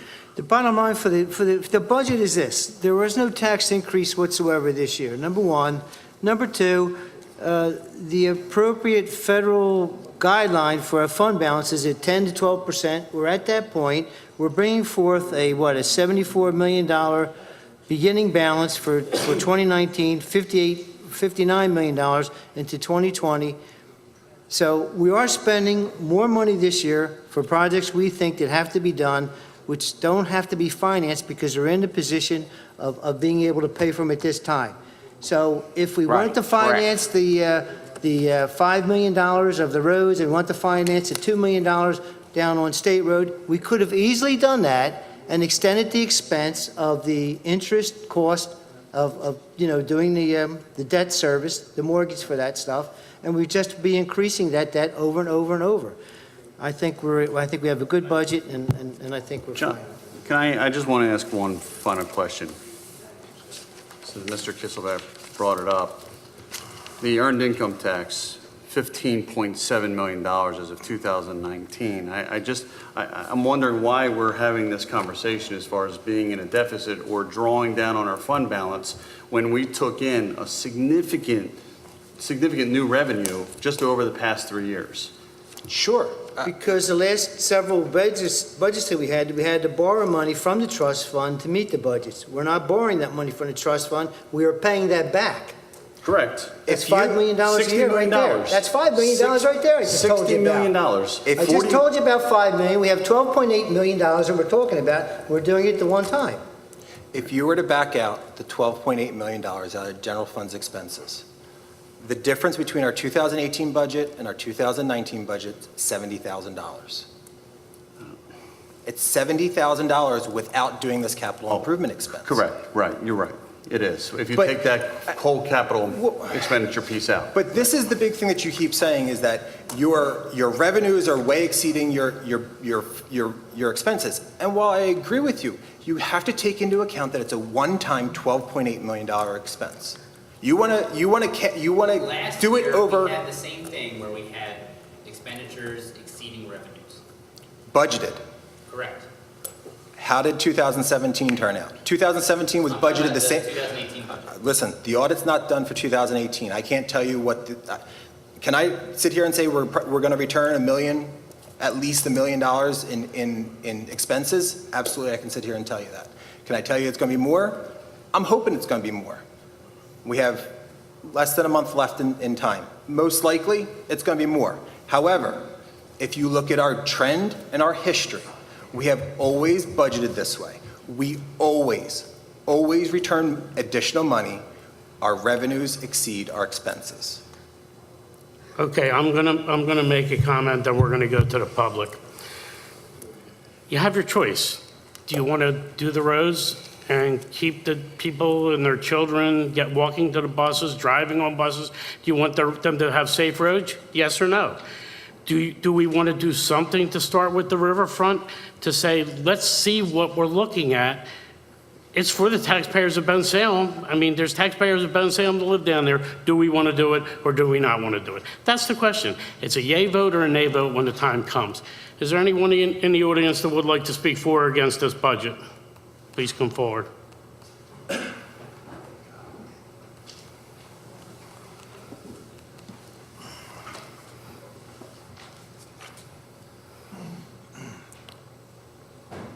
First, I want to say something a little funny. I think we should put in the budget. Steve, could you give your name and... Oh, Steve Aldridge, 1049 Morton Place. Thank you. 47-year resident of Bensalem. I think we got to put submarines in the budget because I've driven down on State Road when the water's this deep for years. Real quick, I support the budget 100%, and the mayor, I've always supported 100%. I got a funny story about the mayor. When he used to farm those fields he talked about, I think we might have had 10 police officers back in the day. And the mayor would be in his farm tractor screaming at us to stop riding our dirt bikes. That was 10 cops. Right now, we have a lot more residents. We need a lot more cops. So whatever the cops need, give them the money they need. Chuck McMullen, I've actually never saw him without his hat on. I didn't even recognize him from the back. But I'm involved in a lot of baseball fields. He's always stood up for the baseball fields, football fields, whatever we need in the township. I do a lot of volunteer work, but he does a lot, and his guys. Jimmy Ryan, my mom's 78 years old. She bitches about the potholes. 2 days after she's done bitching about the potholes, I said, Mom, that pothole you're talking about is filled. So I'll tell you what, the potholes get taken care of big time. And I've always supported the mayor, and believe it or not, I'm a Democrat. I've been a Democrat since I was 18, and he's always told me, Democrat or Republican, I support the residents. That's all I have to say. Thank you. Sir.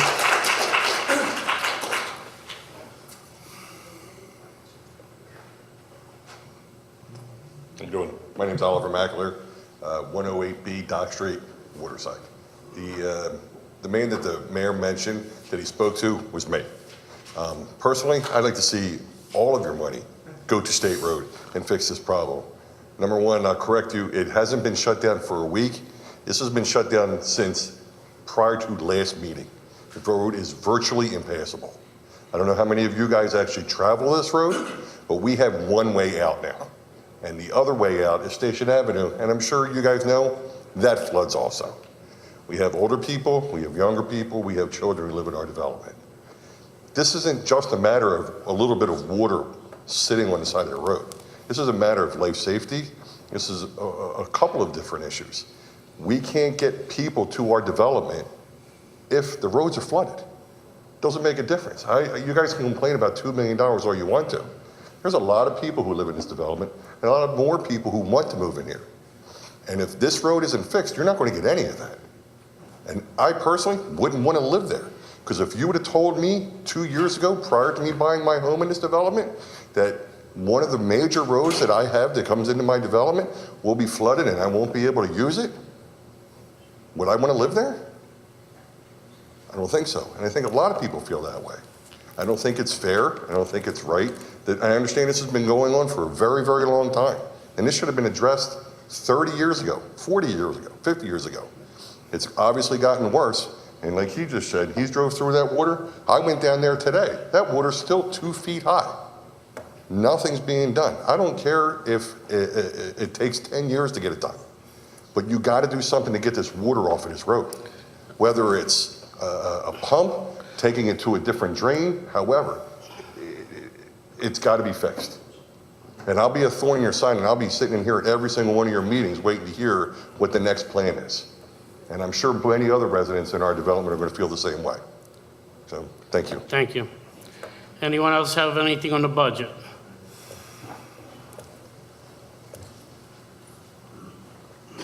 Tony Battlefield, 24/7 Greenland Court. Just two quick comments. It seems to me when it gets down to the budget and the discussion that was being had over, whether you spend the $12 million now or you don't spend the $12 million, I mean, the take I have on that, it's really simple. Do you want to pay for it with a credit card or do you want to pay for it with cash? If you have the cash on hand and you spend it, you retire it. It's done. The project's completed and you have no continuing debt. If you put it on the credit card and you just run up bonds for it, then that's just adding to our debt. It eventually is going to hurt that vaulted bond rating that we have because you're going to be carrying too much debt. That's what sunk most municipalities. We've been very fiscally responsible over the years. I was proud to be on council for many of those, and we worked within the budget. We only spent the money coming in the door. When we had to, we borrowed from the trusts, so we didn't transfer those hard times to our residents, and I'm most proud of that. One of the things that was talked about today is the other expenditures, like the $1.25 million grant. Got to understand something about grants, guys. It's called a match for a reason. It's not get out your checkbook and write a check. It's find the money someplace. And there's a lot of ways of coming up with the match. Most grants are leveraged with other grants. And this township over the last 12 years has been very successful. The amount of millions of dollars we brought in grants for small cash expenditures on the part of the township is phenomenal. The return on that investment, better than you're going to get in any other kind of way of financing these projects. So you look at that $1.25 million, we're already working on the grants with the RDA. The township's working with the RDA to find grants in other non-cash forms of ways of matching them. We have other grant opportunities coming out. We routinely see them. We have this discussion all the time. We've had it 3 or 4 times this year. A grant comes into this township, a grant application, that's where it is. And my pledge to you is if we're bringing grants forward, we're going to do everything humanly possible to make sure that it's not at a cost to the township, or that cost is minimal compared to a percentage of the total value you're getting. So that's a great opportunity. And here's the other thing, guys. You're sitting here talking about State Road and flooding down there. There's $1.25 million. Put that on top of the $2 million, because that's what that is for. It's for infrastructure down in the Renaissance area. And anytime you talk about infrastructure, the first thing you have to deal with is stormwater. You can't build a road or the trail or anything without first finding out how much water you're going to generate and making sure that you're not going to push that somewhere down the road where it's going to cause somebody else a problem. You're going to maintain it and manage it within your project. That's all going to be done as part of all these projects that we're dealing with. So we've got millions of dollars of monies that are going to be put into this by the township through grants, and that's going to continue. And all we have to do is, like the administration has been doing, this council's been doing lately, is manage that, get the parties involved, PennDOT, anybody from Harrisburg we need to get them to the table, to explain the problem to them. Let's leverage their resources along with ours. So that $2 million can go a real long way. $2 million match, and if it's a 20% match on a grant, do the math. Thank you very much. Thank you, Mr. President. Anyone else like to come forward? Public comment is closed. If there's no other questions, will somebody put a motion on the floor? I'll put a motion on the floor, Mr. President. We accept and approve the budget as prepared and presented to us this night. I'll second the motion. Any question on the motion? I have a statement I'd like to read, please, Mr. President. May I? Political or non-political? Non-political, about the budget. Go ahead. This is a joint statement from myself and Councilman Ed Tokmajian regarding the budget. In 2017, we ran for the office of Bensalem Council due to, among other things, concerns with the way the township had budgeted its money in recent years. We cited specific examples of excessive deficits in the township budget. I thought you said it was non-political. It is not. This is Your about the opening budget. We just talked about two people running for political office. Fine. Okay. As councilman-elect, we stood in this chamber in December of last year and questioned the long-term stability of budgets based on the mayor's math. In his proposed budget for 2018, there was once again a large differential between expenditures and revenues. The township was outspending its incoming money by nearly $11 million. Now facing the proposed 2019 budget, we are looking at a $16 million deficit. If anything, the mayor's math has gotten worse. Despite claiming that the township's financial position is the result of fiscally responsible decisions and a conservative budgeting style, the mayor's math just does not add up. Need an example? Take a look at the beginning balance on page 1 of the proposed 2019 budget. When we did the math ourselves, we came up with a number $1.5 million higher than that listed on page 1. Where did that $1.5 million go? The 2019 budget includes a proposed transfer of $12.8 million out of the balance for our general fund, dipping the balance down to only $6 million. Does this sound fiscally responsible? This is the account which funds the police department, our paid fire service, and our public works employees who brave every winter storm to plow the roads, just to name a few things. The Bensalem Police Department is notably one of the best and finest local law enforcement agencies in the Commonwealth of Pennsylvania, if not the entire country. Over the years, we have spared no expense when it comes to supplying our first responders with the very best equipment and training so that the residents and workers of Bensalem can go about our lives at ease. If we continually draw down on the general fund, how will we continue to fund these crucial services? What happens when the money runs out? The 2019 budget more than doubles the spending for capital improvements over previous years. These are hard costs, monies that if budgeted will be spent. We talked about this. This is repaving the township roads, fixing the flooding problem in the Cornwalls Basin by Ogden Avenue. These are projects which significantly improve the quality of life for Bensalem residents, but they don't come out of left field. Until last year, the mayor's proposed budget always projected zero funding for future capital projects. And last year, it predicted only $5 million. There was never any warning whatsoever that the township would ever plan for $15 million worth of capital improvements in a single calendar year. On deck for 2019 is $3 million of municipal money to address concerns with state roads. This includes a $1 million investment in the reconstruction of the I-95 slip ramp and a $2 million investment in a solution to fix the drainage problems along State Road. Residents should be aware that these funds will not be sufficient to remedy the problems with these troublesome arteries. Rather, they merely mark the beginning of a journey down the rabbit hole in which countless Bensalem taxpayer dollars are spent fixing a Pennsylvania state problem. We urge everyone to read the mayor's budget message carefully, as it notes these funds are just the beginning. Of the I-95 slip ramp, the mayor notes that the $1 million will bring this one step closer to construction.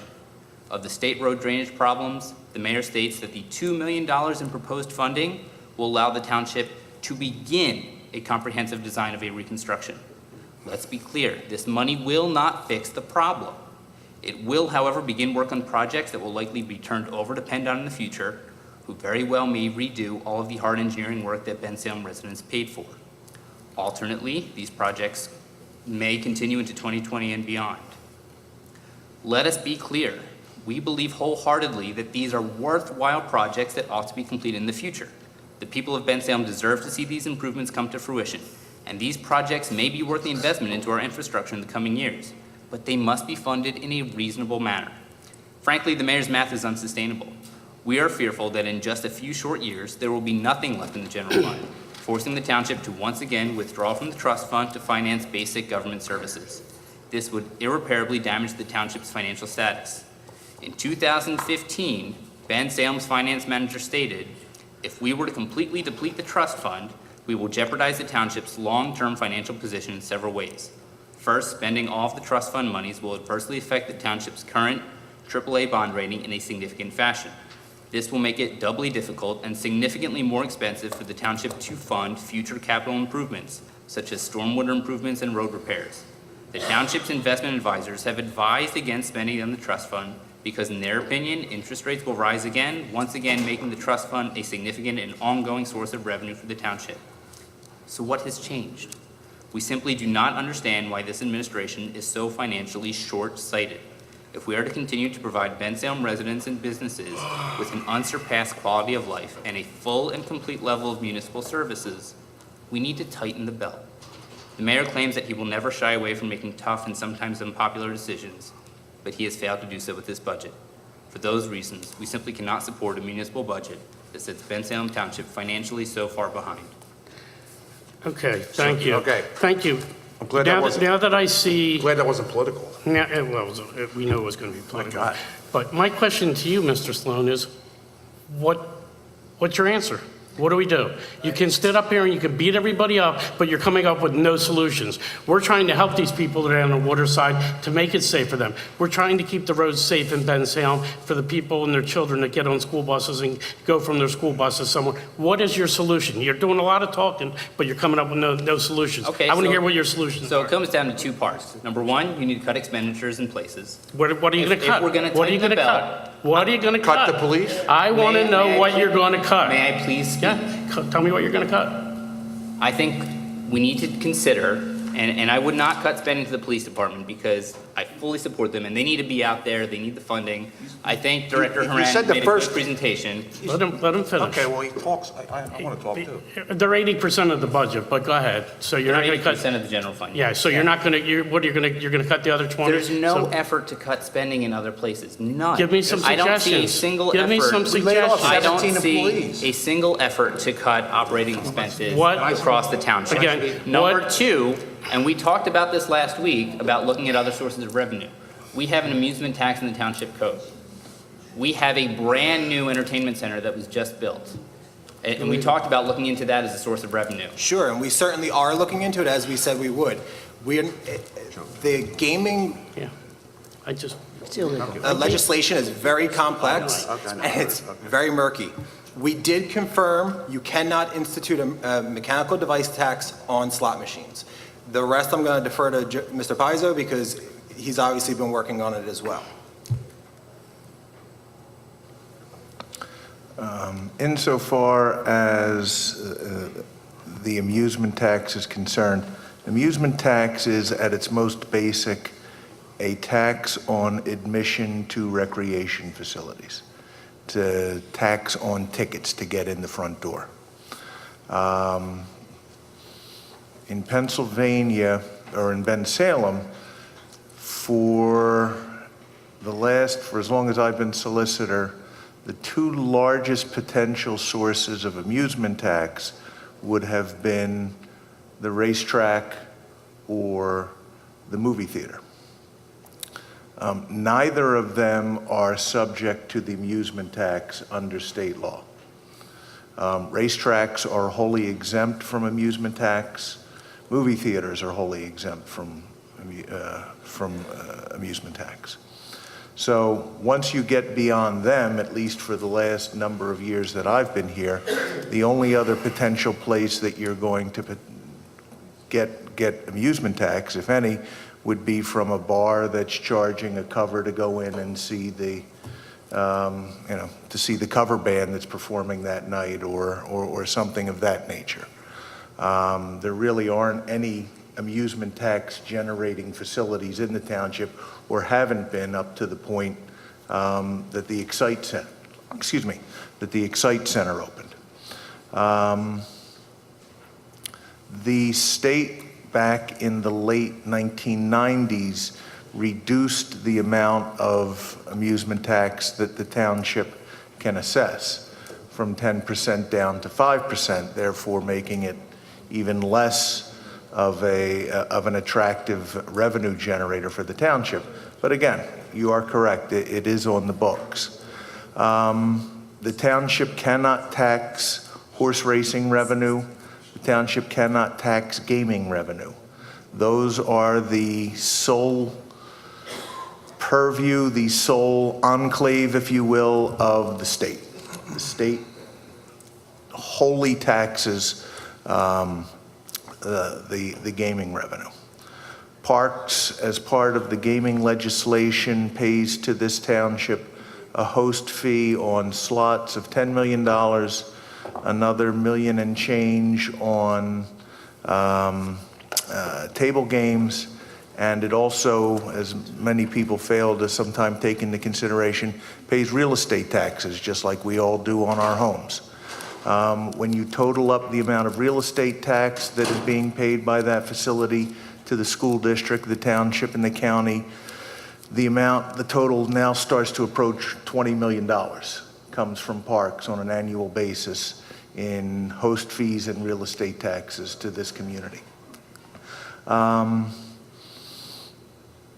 Up until the Excite Center opened in the end of December, beginning of January, there was nothing for the township to assess an amusement tax on. And as Mr. Tchaikovsky told you, we also can't put a mechanical device tax on the slot machines.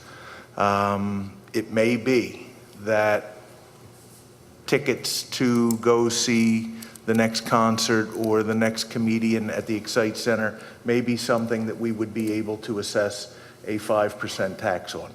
Candidly, we're still not sure. We're still working through that issue, keeping in mind, again, that the state has pretty much, I don't want to say made these facilities immune to local taxation, but largely they have, because the host communities get $10 million host fees. The surrounding communities get a couple $1 million in host fees. So it's not clear, it's not cut and dried, but that's really the only potential source of amusement tax at the end of the day that the township would still be able to get, would be perhaps on tickets to events at the Excite Center. We'll know more as things progress, but at least for the moment, that's where we find ourselves as far as that question goes. Thank you.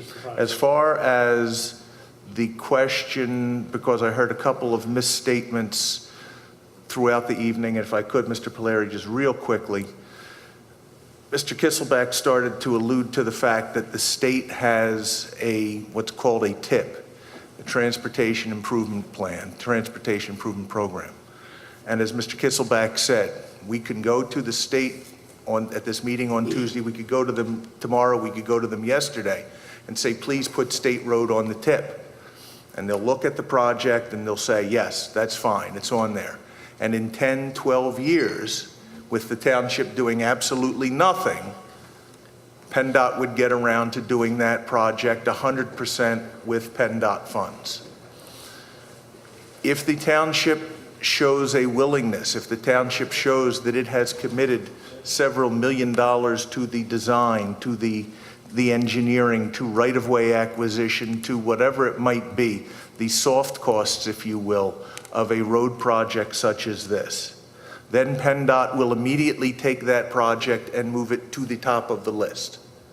We'll take that project and immediately say, okay, if the township's got some skin in the game, then the project moves up the ladder and gets immediate may not be the right word, but it gets more immediate attention. It gets dealt with in real time. The Byberry, or not the Byberry, the Galloway Road extension is an example of where this township committed soft costs, and then PennDOT came in and actually did the hard costs and built the road. Many of the intersection improvements that have been done in the 25 years that the mayor's been the mayor, starting almost immediately when he came into office, but intersectional improvements which greatly improved the flow of traffic throughout this township were either things that were done 100% with township funds, or they were things that were done with the township doing the engineering and then PennDOT coming in to build it. Why? A, because they needed to be done. It was a matter of health, safety, and welfare for the community. And the State Road project has hit that point. So it's not throwing money down a rabbit hole to commit on the budget that this township is committing money to solving what is clearly a health, safety, and welfare. It's no longer an inconvenience. It has far past that point, and it's money that has to be committed. The project, like the Ogden Road storm sewers, is something that's been designed for years. It isn't something that the township woke up one day and said, hey, let's put storm sewers into Eddington and Cornwells. It's been designed, and the township paid to have the design and worked with the school district to acquire the land to have that project ready to go, so that finally, when the funds were there, after the earned income tax was put in place, after township finances were able to catch up, that, hey, we can now fund this project and deal with a quality of life issue for two of the oldest neighborhoods in this township. But again, it's not something that somebody suddenly woke up one day and said, hey, let's do it. There are any number of projects that this township has on the books that we just simply haven't had the money to do. First and foremost, it was putting 80%, 70%, whatever it is, of the township's general fund budget to maintaining the police force. Providing that level of service for the police force has been the paramount concern of this administration. Director Herron gave an eloquent explanation of the problems that his department faces on a daily basis because of our proximity to the city of Philadelphia, because of our proximity to the city of Trenton, because we have I-95 and Route 1 that pass through our community. We now have these funds in place that, again, it's ultimately the wisdom of the five of you, whether that project, whether completing the roads, whether the other capital projects need to be done out of this budget or not. But it is a terrible disservice and a misstatement to say that these are things that just suddenly somebody looked at a piece of paper a month and a half ago and said, hey, let's put that in the budget, send it out to the council and see how it floats. That's just not how it works. So I think I've taken up my time, Mr. Polari. Thank you. All right, we have a motion on the floor and second. I'm going to call the motion. All in favor? Aye. Aye. Aye. Opposed? Nay. Ayes have it, 3-2. Budget's passed. Number 3 on the agenda, public comment. Do we have any public comment from anyone in the audience? Seeing no one come forward, public comment is closed. We have a motion to adjourn. I'll make the motion. Second? Second. We're adjourned.